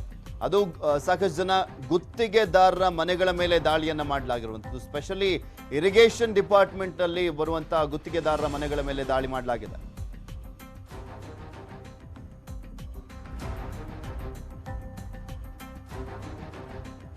ಇನ್ನ ಯಾರು ಈ DY ಉಪ್ಪಾರ್ ಗುತ್ತಿಗೆದಾರರು ಅನ್ನುವಂಥ ಪ್ರಶ್ನೆ ಎದುರಾಗುತ್ತೆ. ಯಾಕೆ ಇವ್ರ ಮನೆ ಮೇಲೆ ದಾಳಿಯನ್ನು ಮಾಡಿದ್ರು ಅನ್ನೋದನ್ನ ನಾವು ಗಮನಿಸೋದಾದ್ರೆ, BSY ಆಪ್ತ ಗುತ್ತಿಗೆದಾರರು ಇವರು ಕೂಡ ಅಂತ ಹೇಳಲಾಗ್ತಾ ಇದೆ. ಯಡಿಯೂರಪ್ಪನವರ ಆಪ್ತ ಗುತ್ತಿಗೆದಾರ ಇವರು ಕೂಡ ಅಂತ ಹೇಳಲಾಗ್ತಾ ಇರುವಂಥದ್ದು. BSY ಆಪ್ತ ಗುತ್ತಿಗೆದಾರ DY ಉಪ್ಪಾರ್ ನೀರಾವರಿ ಇಲಾಖೆಯ ಅತಿ ದೊಡ್ಡ ಗುತ್ತಿಗೆದಾರರಂತೆ ಇವರು. ನೀರಾವರಿ ಇಲಾಖೆಯಲ್ಲೇ ದೊಡ್ಡ ಗುತ್ತಿಗೆದಾರರಂತೆ. DY ಉಪ್ಪಾರ್ ಮನೆ ಕಚೇರಿ ಮೇಲೂ ಕೂಡ IT ಇಲಾಖೆ ಅಧಿಕಾರಿಗಳು ದಾಳಿಯನ್ನು ಮಾಡಿದ್ದಾರೆ. ನೀರಾವರಿ ಇಲಾಖೆಯ ಸಾವಿರಾರು ಕೋಟಿಯ ಟೆಂಡರ್ ಇವ್ರು ಮಾಡ್ತಾ ಇದ್ರು. BSY ಕಾಲದಲ್ಲಿ ಟೆಂಡರ್ ಅನ್ನ ಪಡೆದಿದ್ದಾರೆ ಉಪ್ಪಾರ್ ಅವರು. ಯಡಿಯೂರಪ್ಪನವರ ಆಪ್ತ ಅಂದ್ರೆ ಇನ್ನ ಗುತ್ತಿಗೆದಾರರಾಗಿದ್ದಾರೆ ಅಂದ್ರೆ ಅವ್ರ ಕಾಲದಲ್ಲಿ ಇವರಿಗೆ ಸಿಕ್ಲೇಬೇಕು. ಸೊ ಹಾಗಾಗಿ ಇವರು ಒಂದು ದೊಡ್ಡ ಒಂದು ಟೆಂಡರ್ ಅನ್ನ ಕೂಡ ಪಡ್ಕೊಂಡಿದ್ರಂತೆ. ಉಪ್ಪಾರ್ ಗುತ್ತಿಗೆ ಪಡೆದಿರುವಂತ ಮಾಹಿತಿ ನ್ಯೂಸ್ 18ಗೆ ಲಭ್ಯವಾಗಿದೆ. ಉಪ್ಪಾರ್ ಗುತ್ತಿಗೆಗಳ ಆಧಾರದಲ್ಲೇ IT ಇಲಾಖೆ ಅಧಿಕಾರಿಗಳು ದಾಳಿಯನ್ನ ಮಾಡಿದ್ದಾರೆ ಅನ್ನುವಂಥ ಮಾಹಿತಿ ಈಗ ಲಭ್ಯವಾಗ್ತಾ ಇರುವಂಥದ್ದು. ಉಪ್ಪಾರ್ಗೆ BSY ಕಾಲದಲ್ಲಿ ಸಾವಿರಾರು ಕೋಟಿ ರೂಪಾಯಿಯಷ್ಟು ಒಂದು ಗುತ್ತಿಗೆಯನ್ನು ನೀಡಲಾಗಿತ್ತು, ಟೆಂಡರ್ ಅನ್ನ ನೀಡಲಾಗಿತ್ತು. ಸಾಹುಕಾರ್ ಚೆನ್ನಯ್ಯ ನಾಲೆ, ಹಾಗೆ ನಾರಾಯಣಪುರ ಬಲದಂಡೆ ನಾಲೆ, ಈ ನಾಲೆಗಳ ಆಧುನೀಕರಣ ಕಾಮಗಾರಿಗಳ ಗುತ್ತಿಗೆಯನ್ನ ಪಡ್ಕೊಂಡಿದ್ರಂತೆ ಇವರು DY ಉಪ್ಪಾರ್. ಮಲಪ್ರಭಾ ನಾಲೆಗಳ ಕಾಲುವೆ ಉಪಕಾಲುವೆ ಕಾಮಗಾರಿಯ ಒಂದು ಟೆಂಡರ್ ಅನ್ನ ಕೂಡ ಪಡ್ಕೊಂಡಿದ್ರಂತೆ. ಇದೆಲ್ಲ ಸಾವಿರಾರು ಕೋಟಿ ಒಂದು ಟೆಂಡರ್ ಆಗಿದೆ. ಸಾವಿರ ಕೋಟಿಯ ಗುತ್ತಿಗೆಯನ್ನ ಪಡೆದಿದ್ರು ಉಪ್ಪಾರ್ ಅವರು. ನಾಲೆಗಳ ಆಧುನೀಕರಣ ಕಾಮಗಾರಿ ಗುತ್ತಿಗೆಯನ್ನ ಪಡೆದಿದ್ರು ಉಪ್ಪಾರ್. ಬೆಂಗಳೂರು ಮತ್ತು ಬಾಗಲಕೋಟೆಯಲ್ಲಿ ಐಟಿ ಇಲಾಖೆ ಅಧಿಕಾರಿಗಳು ದಾಳಿಯನ್ನ ಮಾಡಿದ್ದಾರೆ. ಇವರಿಗೆ ಸಂಬಂಧಪಡುವಂತ ಬೆಂಗಳೂರು ಮತ್ತೆ ಬಾಗಲಕೋಟೆಯಲ್ಲಿ ದಾಳಿಯನ್ನ ಮಾಡಲಾಗಿರುವಂತದ್ದು. ಡಿವೈ ಉಪ್ಪಾರ್ ಕಂಪನಿಗಳ ಮೇಲೂ ಕೂಡ ಐಟಿ ಇಲಾಖೆ ಅಧಿಕಾರಿಗಳು ದಾಳಿಯನ್ನ ಮಾಡಿದ್ದಾರೆ. ಇನ್ನ ಎವೈ ಕಟ್ಟಿಮನಿ ಅಡು ಇನ್ಸ್ಟ್ರಾ ಕಂಪನಿಗಳ ಮೇಲೂ ಕೂಡ ದಾಳಿಯನ್ನ ಮಾಡಲಾಗಿರುವಂಥದ್ದು. ಅಡು ಇನ್ಫ್ರಾ ಕಂಪನಿಗಳ ಮೇಲೂ ಕೂಡ ದಾಳಿಯನ್ನ ಮಾಡಲಾಗಿದೆ. ಬಿಎಸ್ವೈ ಕಾಲದಲ್ಲಿ 18,000 ಕೋಟಿ ನೀರಾವರಿ ಟೆಂಡರ್. ಬಿಎಸ್ವೈ ಕಾಲದಲ್ಲಿ 18,000 ಕೋಟಿ ನೀರಾವರಿ ಟೆಂಡರ್ ಅನ್ನ ನೀಡಲಾಗಿತ್ತು. 500 ಕೋಟಿ ಟೆಂಡರ್ನ ಎಸ್ಟಿಮೇಷನ್ ಅನ್ನ ಹೆಚ್ಚಿಸಿ ದುರುಪಯೋಗ ಮಾಡಿಕೊಂಡಿದ್ದಾರಾ ಅನ್ನುವಂಥ ಪ್ರಶ್ನೆ ಇದೆ. ಆ ಒಂದು ಟೆಂಡರ್ನ ವಿಚಾರಕ್ಕೆ ಸಂಬಂಧಪಟ್ಟಂತೆ 500 ಕೋಟಿ ಟೆಂಡರ್ನ ಎಸ್ಟಿಮೇಷನ್ ಅನ್ನ ಹೆಚ್ಚಿಸಿ ದುರುಪಯೋಗ ಮಾಡಿಕೊಂಡಿದ್ದಾರೆ ಅಂತ ಹೇಳಲಾಗ್ತಾ ಇರುವಂಥದ್ದು. ಎಸ್ಟಿಮೇಟ್ಗಳಲ್ಲಿ 1000 ಕೋಟಿ ಎಂದು ಪರಿವರ್ತಿಸಿ ಲೂಟಿ ಏನಾದರೂ ಮಾಡಲಾಯ್ತಾ? ಈ ಒಂದು ಕಾರಣಕ್ಕೆ ಆರೋಪ ಎದುರಿಸ್ತಾ ಇರುವಂಥದ್ದು. ಐಟಿ ಇಲಾಖೆ ಅಧಿಕಾರಿಗಳಿಗೆ ಈ ಒಂದು ದೂರು ಕೂಡ ಹೋಗಿದೆ ಅಂತ ಕಾಣಿಸುತ್ತೆ. ಗೋಲ್ಮಾಲ್ ಮಾಹಿತಿಯನ್ನು ಆಧರಿಸಿ ದಾಳಿಯನ್ನ ನಡೆಸಿದ್ದಾರೆ ಐಟಿ ಇಲಾಖೆ ಅಧಿಕಾರಿಗಳು. ಏನೇ ದಾಳಿಯನ್ನ ಮಾಡಿದಂಥ ಸಂದರ್ಭದಲ್ಲೂ ಕೂಡ ದಾಳಿ ಆಗಿರುವಂಥವರು ಅದಕ್ಕೆ ಲೆಕ್ಕವನ್ನ ಕೊಡಬೇಕಾಗತ್ತೆ. ಐಟಿ ಇಲಾಖೆ ಅಧಿಕಾರಿಗಳು ದಾಳಿಯನ್ನ ಮಾಡಿದಂಥ ಸಂದರ್ಭದಲ್ಲಿ ಇದೆಲ್ಲದ್ರ ಬಗ್ಗೆನೂ ಮತ್ತಷ್ಟು ಡೀಟೇಲ್ಸ್ ಅನ್ನ ನೀಡ್ತಾರೆ ನಮ್ಮ ಪೊಲಿಟಿಕಲ್ ಬ್ಯೂರೋ ಮುಖ್ಯಸ್ಥರಾಗಿರುವಂತಹ ಚಿದಾನಂದ್ ಪಟೇಲ್. ದೂರವಾಣಿ ಸಂಪರ್ಕದಲ್ಲಿ ಜಾಯ್ನ್ ಆಗ್ತಾ ಇದ್ದಾರೆ. ಚಿದಾನಂದ್ ಪಟೇಲ್, ಇದು ಯಡಿಯೂರಪ್ಪನವರ ಆಪ್ತರಿಗೆ ಶಾಕ್ ಅನ್ನ ಕೊಟ್ಟಿದೆ ಆದಾಯ ತೆರಿಗೆ ಇಲಾಖೆ ಅಧಿಕಾರಿಗಳು. ಸಹಜವಾಗಿ ಯಡಿಯೂರಪ್ಪನವರಿಗೂ ಶಾಕ್ ಅಂತ ಹೇಳ್ಬೋದಾ? ಇವರು ಎಲ್ಲರಿಗೂ ಕೂಡ ಯಾವ್ಯಾವ ರೀತಿಯಾದಂತ ಲಿಂಕ್ ಅಂತ? ಪೃಥ್ವಿರಾಜ್ ಹಾರನಹಳ್ಳಿ, ಇವತ್ತಿನ ದಾಳಿ ಕರ್ನಾಟಕದ ನೀರಾವರಿ ಇಲಾಖೆಯ ಅತಿದೊಡ್ಡ ಕಾಂಟ್ರಾಕ್ಟರ್ ಅಂತೇಳಿ ಕರೆಸಿಕೊಳ್ಳುವಂತ ಡಿವೈ ಉಪ್ಪಾರ್ ಅವರದ್ದು ದಾಳಿ ಆಗಿರುವಂತದ್ದು. ಇದು ಐಟಿ ಇಲಾಖೆ ಕಳೆದ 4 ತಿಂಗಳಿನಿಂದ ಸಂಘಟಿತವಾಗಿ ಅನೇಕ ಮಾಹಿತಿಗಳನ್ನ ಕಲೆ ಹಾಕಿ ಮಾಡಿರ್ತಕ್ಕಂಥ ದಾಳಿ. ಈಗಾಗಲೇ ಡಿವೈ ಉಪ್ಪಾರ್ ಅವರ ಬಾಗಲಕೋಟೆಯ ನಿವಾಸಿಗಳು ಬೆಂಗಳೂರಿನ ನಿವಾಸ ಮತ್ತು ಕಚೇರಿಗಳ ಮೇಲೆ ದಾಳಿ ಮಾಡಿದಿರುವಂತದ್ದು. ನೀರಾವರಿ ಇಲಾಖೆಯ ಸಾವಿರಾರು ಕೋಟಿಯ ಟೆಂಡರ್ ಅನ್ನ ಉಪ್ಪಾರ್ ಅವರು ಪಡೆದಿರುವಂತದ್ದು. ಈ ಹಿಂದೆ BS ಯಡಿಯೂರಪ್ಪ ಸರ್ಕಾರದ ಅವಧಿಯಲ್ಲಿ ಜಲಸಂಪನ್ಮೂಲ ಖಾತೆ ಯಡಿಯೂರಪ್ಪರ ಕೈಯಲ್ಲಿತ್ತು. ಹಾಗಾಗಿ ಉಪ್ಪಾರ್ ಅವರಿಗೆ ಆಲ್ಮೋಸ್ಟ್ ಎಲ್ಲ ಕಾಮಗಾರಿಯನ್ನು ಕೊಡಲಾಗಿದೆ. ಐಟಿ ದಾಳಿಯ ಮಾಹಿತಿ ಇದೀಗ ನಮಗೆ ನ್ಯೂಸ್ 18 ಕನ್ನಡಗೆ ಲಭ್ಯ ಆಗಿರುವಂತದ್ದು. ಉಪ್ಪಾರ್ ಅವರ ಯಾವ ಹಿನ್ನೆಲೆಯಲ್ಲಿ ಅವರನ್ನ ಯಾವ ಮಾಹಿತಿಯನ್ನು ಕಲೆ ಹಾಕಿ ದಾಳಿ ಮಾಡಿದ್ದಾರೆ ಅನ್ನೋದು ನ್ಯೂಸ್ 18 ಕನ್ನಡಕ್ಕೆ ದಾಖಲೆ ಸಮೇತ ಸಿಕ್ಕಿರುವಂತದ್ದು. ಸಾವುಕಾರ್ ಚೆನ್ನಯ್ಯ ನಾಲೆ ನಾರಾಯಣಪುರ, ಬಲದಂಡೆ ನಾಲೆ ಆಧುನೀಕರಣ ಕಾಮಗಾರಿ, ಮಲಪ್ರಭಾ ನಾಲೆಗಳ ಕಾಲುವೆ ಉಪಕಾಲುವೆ ಉಪಹಂಚು ಆಧುನೀಕರಣ ಕಾಮಗಾರಿ, ಕೃಷ್ಣಾ ಭಾಗ್ಯ ಜಲ ನಿಗಮ, ಕಾವೇರಿ ಜಲಾನಯನ ಅಭಿವೃದ್ಧಿ ನಿಗಮ, ಒಂದೊಂದು ಕಾಮಗಾರಿ ಕೂಡ 1000 ಕೋಟಿಗೂ ಹೆಚ್ಚು ಹಣವನ್ನ ಬಿಡುಗಡೆ ಮಾಡಲಾಗಿರುವಂತದ್ದು. ಈ ಎಲ್ಲ ಮೇಲಿನ ಕೆಲಸಗಳನ್ನೆಲ್ಲವನ್ನ ಅಂದ್ರೆ ಇವೆಲ್ಲವನ್ನು ಕೂಡ ಉಪ್ಪಾರ್ ಕಂಪನಿಗಳೇ ಮಾಡಿರುವಂತದ್ದು. ಡಿವೈ ಉಪ್ಪಾರ್ ಕಂಪನಿಗಳ ಮೇಲೆ ಐಟಿ ದಾಳಿ ಸಂದರ್ಭದಲ್ಲಿ ಎವೈ ಕಟ್ಟಿಮನಿ ಅಂದ್ರೆ ಡಿವೈ ಉಪ್ಪಾರ್ ಮತ್ತು ಆಡಾ ಇನ್ಸ್ಟ್ರಾ ಕಂಪನಿಗಳು, ಇವು ಸಿಎಂ ಯಡಿಯೂರಪ್ಪ ಕಂಪನಿಗಳು ಅಂದ್ರೆ ಉಪ್ಪಾರ್ ಅವರ ನೇತೃತ್ವದಲ್ಲಿ ಇರ್ತಕ್ಕಂಥ ಎವೈ ಕಟ್ಟಿಮನಿ ಮತ್ತು ಅಡು ಇನ್ಫ್ರಾ ಕಂಪನಿಗಳು ಸುಮಾರು 18,000 ಕೋಟಿ ನೀರಾವರಿ ಟೆಂಡರ್ ಅನ್ನ ಪಡೆದು ಕೆಲಸ ಮಾಡಿರುವಂತದ್ದು. ಬೆಂಗಳೂರು ಮತ್ತು ಬಾಗಲಕೋಟೆ ಮತ್ತು ಕರ್ನಾಟಕ ರಾಜ್ಯದ ವಿವಿಧ ಪ್ಲೇಸ್ಗಳಲ್ಲಿ ಮಾಡುವಂತದ್ದು. ಒಟ್ಟಾರೆ ಇವರ ಪ್ಲಾನ್ ಹೇಗಿರುತ್ತೆ ಅಂತ ಹೇಳಿದ್ರೆ, ಐಟಿಗೆ ಯಾಕೆ ಇವರ ಮೇಲೆ ಅನುಮಾನ ಬಂತಂತ ಹೇಳಿದ್ರೆ, ಸಾಮಾನ್ಯ ನಿಮ್ಗೊಂದು ಸ್ಮಾಲ್ ಎಕ್ಸಾಂಪಲ್ ಕೊಡ್ತೀನಿ. 500 ಕೋಟಿ ಬೆಲೆ ಬಾಳ್ತಕ್ಕಂಥ ಟೆಂಡರ್ ಅದು. ಆ ಟೆಂಡರ್ ಅನ್ನ ಎಸ್ಟಿಮೇಟ್ ಅನ್ನು ಮಾಡಿಸುವಂತದ್ದು, ಎಸ್ಟಿಮೇಟ್ ಮಾಡಿಸಿ 1,000 ಕೋಟಿಗೆ ಎಸ್ಟಿಮೇಟ್ ಮಾಡಿಸುವಂತದ್ದು. ಆ ಮುಖಾಂತರ ಅಲ್ಲಿ ಅದರ ಬೆಲೆ ಇರ್ತಕ್ಕಂಥ 500 ಕೋಟಿ, ಆದ್ರೆ ಎಸ್ಟಿಮೇಟ್ ಮಾಡಿಸುವಂತ 1,000 ಕೋಟಿ. ಅದಂದ್ರೆ ನೀವು ಅರ್ಥ ಮಾಡ್ಕೊಳ್ಳಿ, ಇದು ಯಾವ ಮಟ್ಟದ ಕಿಕ್ ಬ್ಯಾಕ್ ಮತ್ತು ಭ್ರಷ್ಟಾಚಾರಕ್ಕೆ ಇದು ಮೂಲ ಕಾರಣ ತಮಗೆ ಅರ್ಥ ಆಗಿರ್ಬೋದು ಅಂತ ಅನ್ಕೊಂಡಿದ್ದೀನಿ. ಈ ಗಂಭೀರ ಆರೋಪ ಮತ್ತು ಮಾಹಿತಿಯನ್ನು ಆಧರಿಸಿ ಐಟಿ ದಾಳಿ ಮಾಡಿರುವಂತದ್ದು. ತಾವು ದೃಶ್ಯಗಳಲ್ಲಿ ತಾವು ಗಮನಿಸಬಹುದು. ಯಾಕಂತ ಹೇಳಿದ್ರೆ ನಮಗೆ ಸಿಕ್ಕಿರ್ತಕ್ಕಂಥ ಮಾಹಿತಿಗಳು ಅಂದ್ರೆ ಡಿವೈ ಉಪ್ಪಾರ್ ಕಂಪನಿಗಳು ಪಡೆದಿರ್ತಕ್ಕಂಥ ಗುತ್ತಿಗೆಗಳು ಒಟ್ಟು 18,000 ಕೋಟಿ ರೂಪಾಯಿಯ ಕಾಮಗಾರಿ ಮಾಡಿರುವಂತದ್ದು. ಇದ್ರ ಸಂಬಂಧಪಟ್ಟ ಹಾಗೆ ಎಸ್ಟಿಮೇಷನ್ಸ್ ಚಿದಾನಂದ್ ಪಟೇಲ್, ಈ ಎಸ್ಟಿಮೇಷನ್ಸ್ ಏನಿದೆ 500 ಕೋಟಿ ಎಸ್ಟಿಮೇಷನ್ಸ್ ಗಳನ್ನೆಲ್ಲ ಹೆಚ್ಚಿಸಿ ಒಂದು ಟೆಂಡರ್ ಅನ್ನ ನೀಡಲಾಗಿರುವಂಥದ್ದು, ಇದೆಲ್ಲವನ್ನು ಗಮನಿಸ್ತಾ ಇದ್ರೆ ಹಾಗಾದ್ರೆ ಯಡಿಯೂರಪ್ಪನವರಿಗೂ ಆಪತ್ತು ಕಾದಿದೆ ಅಂತ ಹೇಳ್ಬೋದು ಹಾಗಾದ್ರೆ. ಯಾಕಂದ್ರೆ ಅವ್ರ ಕಾಲದಲ್ಲಿ ಆಗಿರುವಂಥದ್ದು ಈ ಎಸ್ಟಿಮೇಷನ್ ಎಲ್ಲ ಹೆಚ್ಚಿಸಲಾಗಿದೆ, ಇದೆಲ್ಲದಕ್ಕೂ ಕೂಡ ಓಕೆ ಅಂತ ಹೇಳಲಾಗಿರುವಂಥದ್ದು. ಹಾಗಾದ್ರೆ ಯಡಿಯೂರಪ್ಪನವರಿಗೂ ಕಂಟಕ ಎದುರಾಗತ್ತೆ ಅಂತ. ಪೃಥ್ವಿರಾಜ್ ಹಾರ್ನಳ್ಳಿ ಈಗ ಮಾಜಿ ಮುಖ್ಯಮಂತ್ರಿಯವರ ಆಪ್ತ ಸಹಾಯಕ ಉಮೇಶ್ ಒಬ್ಬ ಆಪ್ತ ಸಹಾಯಕ 100 ಕೋಟಿ ರೂಪಾಯಿನ ಸಂಪಾದನೆ ಮಾಡ್ತಾನೆ ಅಂತ ಹೇಳಿದ್ರೆ ನೀವು ಊಹೆ ಮಾಡ್ಕೋಬಹುದು ಇದರ ಹಿಂದೆ ಯಾವೆಲ್ಲ ಕಾಣದ ಕೈಗಳಿದಾವೆ ಅಂತ ಹೇಳಿ. ನೀರಾವರಿ ಇಲಾಖೆ ಟೆಂಡರ್ಗಳ ವಿಚಾರದಲ್ಲಿ ಆಂಧ್ರ ಕಾಂಟ್ರಾಕ್ಟರ್ ಮತ್ತು ಕರ್ನಾಟಕದ ಕೆಲವೇ ಕಾಂಟ್ರಾಕ್ಟರ್ಗಳ ನಡುವಿನ ವ್ಯವಹಾರಗಳಿತ್ತು. ಸಣ್ಣ ಪುಟ್ಟವರು ಮತ್ತು ಹೊಸಬರು ಯಾರು ಕೂಡ ಎಂಟ್ರಿ ಆಗ್ತಿರ್ಲಿಲ್ಲ. ಆ ಎಲ್ಲ ಫೈಲ್ಗಳನ್ನ ಹಿಂದಿನ BS ಯಡಿಯೂರಪ್ಪ ಸರ್ಕಾರದಲ್ಲಿ ಸರ್ಕಾರವನ್ನ ಮುನ್ನಡೆಸುತ್ತಿದ್ದರು ಎಂಬ ಆರೋಪ ಯಾರ ಮೇಲೆ ಬಂದಿತ್ತು ಅವರು ಉಮೇಶ್ ಅವರ ಮುಖಾಂತರ ಎಲ್ಲವನ್ನು ಕೂಡ ಕಂಟ್ರೋಲ್ಗೆ ತೆಗೆದುಕೊಳ್ತಾ ಇದ್ರು ಮತ್ತು ಕಾಂಟ್ರಾಕ್ಟ್ಗಳ ಜೊತೆ ವ್ಯಾವಹಾರಿಕವಾಗಿ ಅವರ ಜೊತೆ ಸಂಪರ್ಕದಲ್ಲಿದ್ರು ಮತ್ತು ಕಿಕ್ ಬ್ಯಾಕ್ ವಿಚಾರದಲ್ಲಿ ಕೂಡ ಉಮೇಶ್ ಅವರು ಮಾತನಾಡ್ತಾ ಇದ್ರು. ಹಾಗಾಗಿ ಉಮೇಶ್ ಅವರನ್ನ ದಾಳಿಯ ಜೊತೆಗೆ ಇಲ್ಲಿ ಪ್ರಮುಖವಾಗಿ ನೀರಾವರಿ ಇಲಾಖೆಯಲ್ಲಿ ಕೆಲಸ ಮಾಡ್ತಕ್ಕಂತ ಅಂದ್ರೆ ಟೆಂಡರ್ ಅಲ್ಲಿ ಕೆಲಸ ಮಾಡ್ತಕ್ಕಂಥ ಕಾಂಟ್ರಾಕ್ಟ್ಗಳು ಮತ್ತು ಆ ಸಂಬಂಧಪಟ್ಟ ಇಲಾಖೆ ಏನು ಕಂಪನಿಗಳ ಮೇಲೆ ಇವತ್ತು ಸಂಘಟಿತ ದಾಳಿ ನಡೆದಿರುವಂತದ್ದು. ಆ ಮುಖಾಂತರ BS ಯಡಿಯೂರಪ್ಪ ಸರ್ಕಾರದ ಅವಧಿಯಲ್ಲಿ ಜಲಸಂಪನ್ಮೂಲ ಖಾತೆ ಕೂಡ ಯಡಿಯೂರಪ್ಪನವರ ಕೈಯಲ್ಲೇ ಇದ್ದಿದ್ರಿಂದ ಆರೋಪಗಳು ನೇರವಾಗಿ ಅವರಿಗೆ ಮುಟ್ತವೆ. ಯಾಕಂತ ಹೇಳಿದ್ರೆ ಅವರದೇ ಕಪಿಮುಷ್ಟಿಲಿ ಇದ್ದಂತ ಅವರ ಜೊತೆನೇ ಇದ್ದಂತ ಇಲಾಖೆಯಲ್ಲಿ ಆಗಿರ್ತಕ್ಕಂಥ ಭ್ರಷ್ಟಾಚಾರದ ಬಗ್ಗೆ ಆದಾಯ ತೆರಿಗೆ ಇಲಾಖೆ ಅಧಿಕಾರಿಗಳು ದಾಳಿ ಮಾಡ್ತಿದಾರಂತ ಅದಕ್ಕೆ ಯಾರು ಹೊಣೆ ಮತ್ತು ಇದರ ಹಿಂದೆ ಯಾವ ಕಾರಣದ ಕೈಗಳು ಕೆಲಸ ಮಾಡಿದೆ ಅನ್ನೋದು ಕೂಡ ಯಾರಿಗೂ ಎಂತವರಿಗೂ ಕೂಡ ಗೊತ್ತಾಗುತ್ತೆ. Prithviraj. Okay, thank you Chidan Patel ನಿಮ್ಮೆಲ್ಲ ಡೀಟೇಲ್ಸ್ಗಾಗಿ. ಮತ್ತಷ್ಟು ಸುದ್ದಿಗಳನ್ನ ನಿಮ್ಮ ಮುಂದೆ ಇಡ್ತಾ ಹೋಗ್ತೀನಿ, ಆದ್ರೆ ಅದಕ್ಕೂ ಮುಂಚೆ ಒಂದು ಸ್ಮಾಲ್ ಬ್ರೇಕ್.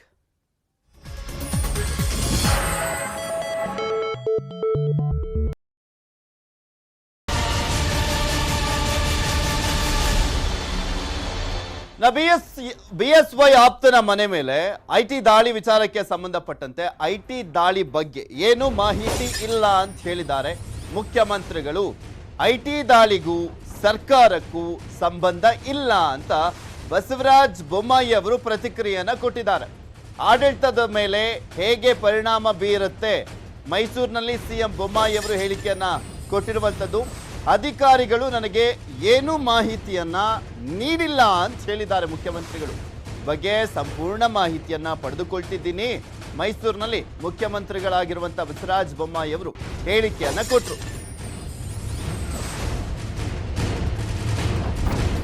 BS ಯಡಿಯೂರಪ್ಪನವರ ಆಪ್ತರ ಮನೆಗಳ ಮೇಲೆ ದಾಳಿ ನಡೆದಿರುವಂತಹ ವಿಚಾರಕ್ಕೆ ಸಂಬಂಧಪಟ್ಟಂತೆ ಮೈಸೂರಿನಲ್ಲಿ ಬಸವರಾಜ ಬೊಮ್ಮಾಯಿ ಅವರು ಹೇಳಿಕೆಯನ್ನ ನೀಡಿರುವಂಥದ್ದು. ನನಗೆ ಯಾವುದೇ ರೀತಿಯಾದಂಥ ಮಾಹಿತಿ ಇಲ್ಲ ಅಂತ ಹೇಳಿದ್ದಾರೆ. ಈ ಬಗ್ಗೆ ಸಂಪೂರ್ಣ ಮಾಹಿತಿಯನ್ನ ಪಡೆದುಕೊಳ್ತಿದ್ದೀನಿ, ಅದಾದ ನಂತರ ರಿಯಾಕ್ಷನ್ ಅನ್ನುವ ರೀತಿಯಲ್ಲಿ ಬಸವರಾಜ ಬೊಮ್ಮಾಯಿ ಅವರು ಹೇಳಿಕೆಯನ್ನ ಕೊಟ್ಟಿದ್ದಾರೆ. ಸಿನ್ಸ್ ಅವರು IT ದಾಳಿಯಲ್ಲಿ ಇರೋದ್ರಿಂದ ಡಿಪಾರ್ಟ್ಮೆಂಟ್ನವ್ರು ಏನು ಇದುವರೆಗೂ ಹೇಳಿಲ್ಲ. ನಾನು ಸಂಪೂರ್ಣ ಮಾಹಿತಿಯನ್ನು ಪಡ್ಕೊಳ್ತಾ ಇದ್ದೇನೆ. ಪಡ್ಕೊಂಡ ಮೇಲೆ ಮತ್ತೆ ನೋಡೋಣ. ಸರ್, ಇವತ್ತಿನ IT ದಾಳಿ ಪ್ರಕರಣ ಸರ್ಕಾರದ ಆಡಳಿತದ ಮೇಲೆ ಪರಿಣಾಮ ಬೀರಲ್ಲ? ಅಲ್ಲ, ಈಗ ಅದು ಯಾವುದೇ ರೀತಿಯ ನಮ್ಮ ಸರ್ಕಾರಕ್ಕೆ ಸಂಬಂಧ ಇಲ್ಲ. ಆದರೂ ಕೂಡ ನಮ್ಮ ಸರ್ಕಾರಕ್ಕೆ ಸಂಬಂಧ ಇಲ್ಲ. ಅದರ ವಿವರಗಳನ್ನು ನಾನು ಪಡ್ಕೊಳ್ತೇನೆ. ನಿಮ್ಮ ಪ್ರಮುಖ ನಾಯಕರು ಆಪ್ತ ಸಹಾಯಕ ಮನೆ ಅದು ಏನಿದೆ ನನಗೆ ಗೊತ್ತಿಲ್ಲದೆ ನಾನು ಹೆಂಗೆ ರಿಯಾಕ್ಟ್ ಮಾಡ್ತೀನಿ. ಉಪಚುನಾವಣೆ ವೇಳೆ IT ದಾಳಿ ನಡೆದಿದೆ. IT ಅವರ ಮಾಹಿತಿ ಆಧಾರದಲ್ಲಿ ದಾಳಿಯನ್ನ ನಡೆಸಿರಬಹುದು. BSY ಪುತ್ರರ ಜೊತೆಗಿದ್ದವರ ಮೇಲೆ ದಾಳಿಯನ್ನ ಮಾಡಲಾಗಿದೆ. ಇದು HDK ಮಾಡಿರುವಂತ ಅಂದ್ರೆ ಕೊಟ್ಟಿರುವಂತ ಹೇಳಿಕೆ. ಬಿಜೆಪಿಯೊಳಗಿನ ಆಂತರಿಕ ವಿಷಯಕ್ಕೆ ಸಂಬಂಧಿಸಿದ್ದಿರಬಹುದು ಅಂತನೂ ಕೂಡ ಹೊಸದಾಗಿ ಬಾಂಬನ್ನ ಕೂಡ ಹಾಕಿದ್ದಾರೆ. ಅವರನ್ನ ಹಿಡಿತದಲ್ಲಿಟ್ಟುಕೊಳ್ಳಿಕ್ಕೆ IT ದಾಳಿಯನ್ನ ನಡೆಸಿರಬಹುದು ಅಂತ HDK ಹೇಳಿರುವಂಥದ್ದು. ನನಗೆ ಅದರ ಬಗ್ಗೆ ಮಾಹಿತಿ ಇಲ್ಲ ಅಂತ ಕೂಡ HD ಕುಮಾರಸ್ವಾಮಿ ಅವರು ಹೇಳಿದ್ದಾರೆ. ಇಲ್ಲಿ ಪ್ರಮುಖವಾಗಿ ಯಡಿಯೂರಪ್ಪರವರನ್ನ ಹಿಡಿತದಲ್ಲಿ ಇಟ್ಟುಕೊಳ್ಳುವಂತ ನಿಟ್ಟಿನಲ್ಲಿ ಈ ಒಂದು ದಾಳಿಯನ್ನ ಮಾಡಲಾಗಿದೆ ಅನ್ನುವಂಥ ಅನುಮಾನವನ್ನ ವ್ಯಕ್ತಪಡಿಸಿದ್ದಾರೆ. IT ದಾಳಿಯ ಬಗ್ಗೆ ನಂದು ಯಾವುದೇ ರೀತಿ ಪ್ರತಿಕ್ರಿಯೆ ಇಲ್ಲ. ಕಾರಣ, ಭಾಳ ದಿವಸಗಳ ನಂತರ ಅದು ಉಪಚುನಾವಣೆಗಳು ನಡೆಯತಕ್ಕಂಥ ಒಂದು ಸಮಯದಲ್ಲಿ ಪುನಃ IT ದಾಳಿಗಳು ನಡೆದಿರ್ತಕ್ಕಂಥದ್ದು ಬಹುಶಃ ಅವ್ರಿಗೆ ಇರ್ತಕ್ಕಂಥ ಮಾಹಿತಿಗಳ ಆಧಾರದ ಮೇಲೆ ಮಾಡ್ಕೊಂಡಿದ್ದಾರೆ ಅನ್ನೋ ಗೊತ್ತಿಲ್ಲ ನನಗೆ.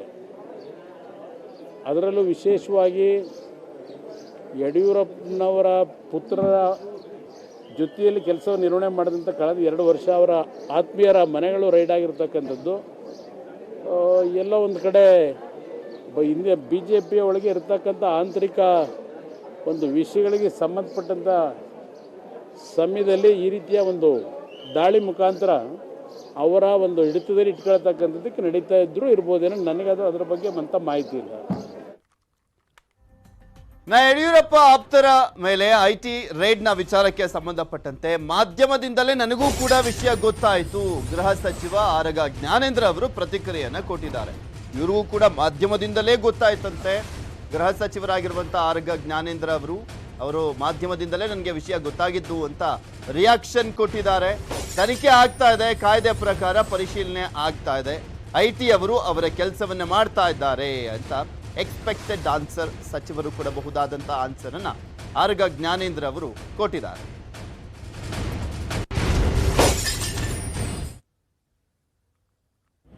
ಏನಿದೆ, ನಾನು ಕೂಡ ನಿಮ್ಮ ಮಾಧ್ಯಮದಲ್ಲೇ ನೋಡಿದ್ದು. ಕಾಲಕ್ರಮ ಏನಾಗುತ್ತೆ ಏನು ಐಟಿ ದಾಳಿ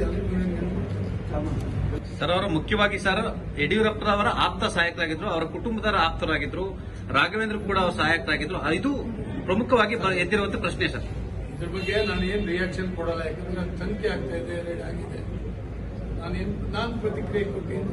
ಸರ್, ಐಟಿ ದಾಳಿನ ಸ್ವಾಗತಿಸ್ತೀರಾ ಸರ್? ಸರ್, ಸ್ವಾಗತ ತಿರಸ್ಕಾರ ನಮ್ದು ಯಾರು ಕೇಳೋದಿಲ್ಲ. ಕಾಯ್ದೆ ಪ್ರಕಾರ ಅವ್ರು ಮಾಡ್ತಾರೆ, ಅಧಿಕಾರಿಗಳಿಗೆ ಸಂಬಂಧಪಟ್ಟಿದ್ದಾರೆ. ಐಟಿ ದಾಳಿ ಬಗ್ಗೆ ಮಾಹಿತಿ ಇಲ್ಲ, ಉಮೇಶ್ ನನಗೆ ಚಿರಪರಿಚಿತ, ಬೇರೆ ಮಾಹಿತಿ ಇಲ್ಲ ಅಂತ ಹೇಳಿದ್ದಾರೆ ಯಡಿಯೂರಪ್ಪನವರ ಅತ್ಯಾಪ್ತರಲ್ಲಿ ಒಬ್ಬರಾಗಿರುವಂತ ರೇಣುಕಾಚಾರಿ ಅವರು. ಹಾಗೆ ಹಾಲಿ ಮುಖ್ಯಮಂತ್ರಿಗಳ ರಾಜಕೀಯ ಕಾರ್ಯದರ್ಶಿಯಾಗಿರುವಂತ ರೇಣುಕಾಚಾರಿ ಅವರ ರಿಯಾಕ್ಷನ್ ಇದು. ಉಮೇಶ್ ನನಗೆ ಚಿರಪರಿಚಿತ, ನನಗೆ ಯಾವುದೇ ರೀತಿಯಾದಂಥ ಮಾಹಿತಿ ಇಲ್ಲ, ನೋ ಕಮೆಂಟ್ಸ್. BSY ಆಪ್ತರ ಮೇಲಿನ ದಾಳಿಯ ವಿಚಾರಕ್ಕೆ ಸಂಬಂಧಪಟ್ಟಂತೆ ಜಾಣ ಉತ್ತರವನ್ನು ಕೊಟ್ಟಿದ್ದಾರೆ ರೇಣುಕಾಚಾರ್ಯ ಅವರು. ಏನು ಗೊತ್ತಿಲ್ಲ ಅಂತ ಜಾರ್ಕೊಂಡ್ರು ರೇಣುಕಾಚಾರ್ಯ.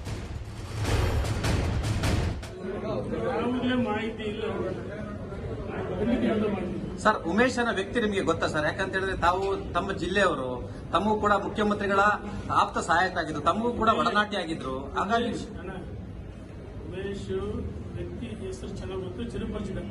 ಅದೇ ಬೇರೆ ಯಾವುದೂ ಮಾಹಿತಿ ನನಗಿಲ್ಲ. ಶಿವಮೊಗ್ಗ ಜಿಲ್ಲೆ, ದಾವಣಗೆರೆ ಜಿಲ್ಲೆ ಯಾವುದೂ ಮಾಹಿತಿ ಇಲ್ಲ ಸರ್. ಐಟಿ ದಾಳಿ ಆಗಿರೋದು ಔಚಿತ್ಯ ಅಂತೀರಾ? ಯಾಕಂದ್ರೆ ಅವ್ರ ಮೇಲೆ ಬಹಳಷ್ಟು ಆರೋಪಗಳಿದ್ವು. ಯಾವುದೇ ಮಾಹಿತಿ ಇಲ್ಲ. ಮುಖ್ಯಮಂತ್ರಿಗಳಿದ್ದ ಸಂದರ್ಭದಲ್ಲಿ ನೀರಾವರಿ ಇಲಾಖೆ ಫೈಲ್ಗಳನ್ನು ನೋಡ್ತಿದ್ರು ಮತ್ತು ನಿಮ್ಮ ಆಪ್ತರಾಗಿರ್ತಕ್ಕಂಥ ವಿಜೇಂದ್ರಗೂ ಆಪ್ತರಾಗಿದ್ರು ಅಂತ ಹೇಳ್ತಾರೆ ಸರ್. ಮಾಹಿತಿ ಇಲ್ಲ, ನೋ ಕಾಮೆಂಟ್ಸ್. ಸರ್, ವಿಜೇಂದ್ರಗೂ ಅವರು ಆಪ್ತರಾಗಿದ್ರು. ನೋ ಕಾಮೆಂಟ್ಸ್, ಯಾವುದೇ ಮಾಹಿತಿ ಇಲ್ಲ. ಗಮನಿಸ್ತಾ ಇದ್ದೀರಾ, ಯಡಿಯೂರಪ್ಪನವರ ಆಪ್ತರ ಮನೆಗಳ ಮೇಲೆ ದಾಳಿ ಆಗಿರುವಂತಹ ವಿಚಾರಕ್ಕೆ ಸಂಬಂಧಪಟ್ಟಂತೆ ಒಂದ್ ಕಡೆ HD ಕುಮಾರಸ್ವಾಮಿ ಅವರು ಹೇಳ್ತಾ ಇದ್ರು, ಉಪಚುನಾವಣೆಯ ಸಂದರ್ಭದಲ್ಲಿ ಆಗಿರುವಂತಹ ದಾಳಿ ಇದು. ಯಡಿಯೂರಪ್ಪನವರನ್ನ ಕಂಟ್ರೋಲ್ಗೆ ಇಟ್ಟುಕೊಳ್ಳುವಂತ ನಿಟ್ಟಿನಲ್ಲಿ ಮಾಡಿಸಬಹುದಾಗಿರುವಂತ ದಾಳಿ ಅನ್ನುವಂತ ಅನುಮಾನವನ್ನ ಕೂಡ ವ್ಯಕ್ತಪಡಿಸ್ತಾ ಇದ್ರು. ಮತ್ತು ಒಂದ್ ಕಡೆ ಬಸವರಾಜ ಬೊಮ್ಮಾಯಿ ಅವರು ಇದ್ರ ಬಗ್ಗೆ ನನಗೆ ಯಾವುದೇ ರೀತಿಯಾದಂತ ಮಾಹಿತಿ ಇಲ್ಲ ಅಂತ ಹೇಳಿದ್ರು. ಹಾಗೆ ಆರಗ ಜ್ಞಾನೇಂದ್ರ ಕೂಡ ಅದೇ ರಿಯಾಕ್ಷನ್. ಹಾಗೆ ಮುಖ್ಯಮಂತ್ರಿಗಳ ರಾಜಕೀಯ ಕಾರ್ಯದರ್ಶಿ ಆಗಿರುವಂತ ರೇಣುಕಾಚಾರ್ಯ ಅವರ ರಿಯಾಕ್ಷನ್ ಕೂಡ ಅದೇ. ನಲ್ಲಿ ಯಡಿಯೂರಪ್ಪನವರ ಆಪ್ತರಿಗೆ ಏನು ಐಟಿ ಇಲಾಖೆ ಅಧಿಕಾರಿಗಳು ಶಾಕ್ ಅನ್ನು ಕೊಟ್ಟಿದ್ದಾರೆ, ಇದು ಯಾವ ರೀತಿಯಾಗಿ ಯಡಿಯೂರಪ್ಪನವರಿಗೆ ಏನಾದರೂ ಕಂಟಕವಾಗಿ ಪರಿಣಮಿಸಬಹುದಾ ಗೊತ್ತಿಲ್ಲ, ಯಾವ ರೀತಿಯಾಗಿ ಲಿಂಕ್ ಆಗಬಹುದು ಅಂತ. ಯಾಕೆಂದ್ರೆ ಅವರ ಆಪ್ತರ ಮನೆಗಳ ಮೇಲೆ ದಾಳಿಯನ್ನು ಮಾಡಿರುವಂಥ ಹಿನ್ನೆಲೆಯಲ್ಲಿ ಏನಾದರೂ ಮಾಹಿತಿಗಳ ಸಿಕ್ಕ ಆಧಾರದ ಮೇಲೆ ಯಡಿಯೂರಪ್ಪನವರಿಗೆ ಸಂಕಷ್ಟ ಏನಾದರೂ ಎದುರಾಗುತ್ತಾ, ಅವರ ಪುತ್ರನಿಗೆ ಏನಾದರೂ ಸಂಕಷ್ಟ ಎದುರಾಗುತ್ತಾ, ಯಾವುದೂ ಕೂಡ ಗೊತ್ತಿಲ್ಲ. ಯಾಕೆಂದ್ರೆ ಯಾವ್ಯಾವ ರೀತಿಯಾದಂಥ ದಾಖಲೆಗಳು ಸಿಕ್ಕಿರ್ತವೆ, ಯಾವ ರೀತಿಯಾಗಿ ಪರಿಶೀಲನೆ ನಡೆಯುತ್ತೆ, ಯಾವ ರೀತಿಯಾಗಿ ಒಂದು ಐಟಿ ದಾಳಿ ಮುಂದುವರಿಯುತ್ತೆ, ಏನು ದಾಖಲೆಗಳನ್ನ ಕೊಡ್ತಾರೆ, ಸಿಕ್ಕಿರುವಂಥ ದಾಖಲೆಗಳ ವಿಚಾರಕ್ಕೆ ಸಂಬಂಧಪಟ್ಟಂತೆ ಏನು ಕ್ಲಾರಿಟಿಯನ್ನ ಕೊಡ್ತಾರೆ ದಾಳಿಗೊಳಗಾಗಿರುವಂಥವ್ರು, ಇದೆಲ್ಲವೂ ಕೂಡ ನಂತರನೇ ಗೊತ್ತಾಗ್ತಾ ಹೋಗೋದು. ಸೊ ಹೀಗಾಗಿ ಕಾದ್ ನೋಡಬೇಕು. ಇನ್ನೂ ಕೂಡ ಐಟಿ ದಾಳಿ ಮುಂದುವರೆದಿದೆ. ಟೋಟಲ್ ಆಗಿ 30ಕ್ಕೂ ಹೆಚ್ಚು ಕಡೆ ದಾಳಿಯನ್ನ ಮಾಡಿರುವಂಥದ್ದು ನಿಮಗೆ ತೋರಿಸ್ತಾ ಇದ್ವಿ, ದೃಶ್ಯಾವಳಿಯನ್ನ ಗಮನಿಸ್ತಾ ಇದ್ದೀರಾ. ಐಟಿ ಇಲಾಖೆ ಅಧಿಕಾರಿಗಳು ಕೆಲವೊಂದು ಕಡೆ ಸೂಟ್ಕೇಸ್ನಲ್ಲೆಲ್ಲ ದಾಖಲೆಗಳನ್ನ ತಗೊಂಡು ಹೋಗ್ತಾ ಇರುವಂಥದ್ದನ್ನ ಕೂಡ ಗಮನಿಸ್ತಾ ಇದ್ದೀರಾ. ಸಾಕಷ್ಟು ದಾಖಲೆಗಳು ಸಿಗ್ತಾ ಇದೆಯಂತೆ, ಸಾಕಷ್ಟು ದಾಖಲೆಗಳು ಸಿಗ್ತಾ ಇದೆ ದಾಳಿಯನ್ನ ಮಾಡಿದಂಥ ಸಂದರ್ಭದಲ್ಲಿ. ಬರೀ ಬೆಂಗಳೂರಿನಲ್ಲಿ ಮಾತ್ರ ಅಲ್ಲ, ಬಾಗಲಕೋಟೆಯಲ್ಲೂ ಕೂಡ ದಾಳಿಯನ್ನ ಮಾಡಲಾಗಿರುವಂಥದ್ದು. ಚಾರ್ಟೆಡ್ ಅಕೌಂಟೆಂಟ್ ಆಗಿರುವಂತ ಅಮಲ ಮನೆಗೂ ಕೂಡ ಅಕ್ಕಸಾಲಿಗರು ಆಗಮಿಸಿರುವಂಥದ್ದು. ದಾಳಿಯನ್ನ ಮಾಡಿರುವಂತಹ ಸಂದರ್ಭದಲ್ಲಿ ಗಮನಿಸಿದ್ರ ಎಷ್ಟೊಂದು ಜನರ ಮನೆಗಳ ಮೇಲೆ ದಾಳಿಯನ್ನ ಮಾಡಿದಂತಹ ಸಂದರ್ಭದಲ್ಲಿ ಚಿನ್ನಾಭರಣ ಸಿಕ್ಕಿರುತ್ತಲ್ಲ, ಅದರ ಮೌಲ್ಯಮಾಪನವನ್ನ ಮಾಡ್ಲಿಕ್ಕೋಸ್ಕರ ಅಕ್ಕಸಾಲಿಗರನ್ನ ಕರೆಸ್ತಾರೆ. ಇಲ್ಲೂ ಕೂಡ ಅದೇ ಆಗಿರೋದು. ಚಿನ್ನಾಭರಣ ಮೌಲ್ಯಮಾಪನವನ್ನ ನಡೆಸಲಿಕ್ಕೆ ಅಕ್ಕಸಾಲಿಗರು ಆಗಮಿಸಿದ್ದಾರೆ. ಸಹಕಾರ ನಗರದಲ್ಲಿರುವಂತಹ CA ಅಮಲ ಅವರ ನಿವಾಸ, ಅಮಲ ಮನೆಯಲ್ಲಿ ಪತ್ತೆ ಆಗಿದೆ ಚಿನ್ನಾಭರಣ. ಅಮಲಾ ಬ್ಯಾಂಕ್ ಖಾತೆ ಜಾಲಾಡ್ತಾ ಇದ್ದಾರೆ ಐಟಿ ಇಲಾಖೆ ಅಧಿಕಾರಿಗಳು. ಚಿನ್ನಾಭರಣಗಳ ಮೂಲದ ಬಗ್ಗೆ ಪ್ರಶ್ನೆಯನ್ನ ಕೂಡ ಮಾಡ್ತಾ ಇದ್ದಾರೆ ಐಟಿ ಇಲಾಖೆ ಅಧಿಕಾರಿಗಳು. ದಾಳಿಯನ್ನು ಮಾಡಿರುವಂತಹ ಸಂದರ್ಭದಲ್ಲಿ ಅಲ್ಲೇ ವಿಚಾರಣೆಯನ್ನು ಕೂಡ ಮಾಡ್ತಾ ಇರ್ತಾರೆ. ಹೇಗೆ ಬಂತು ಇದೆಲ್ಲವೂ ಅನ್ನೋದ್ರ ಬಗ್ಗೆನೂ ಕೂಡ ಮಾಹಿತಿಯನ್ನು ಪಡ್ಕೊಳ್ತಾ ಇರ್ತಾರೆ. ಹಾಗೆ ಅಕ್ಕ ಸಾಲಿಗರನ್ನ ಕೂಡ ಕರೆಸಿರುವಂಥದ್ದು.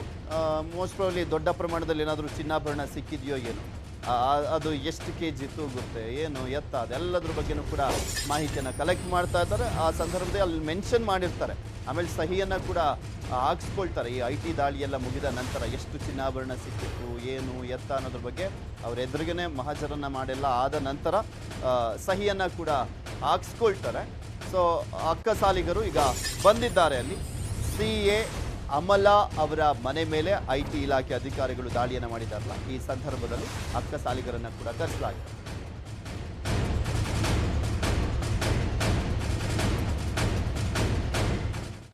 ಗಮನಿಸ್ತಾ ಇದ್ರೆ ಅದು ಉಪಚುನಾವಣೆಯ ಸಂದರ್ಭದಲ್ಲಿ ದಾಳಿ ಆಗಿರುವಂಥದ್ದು.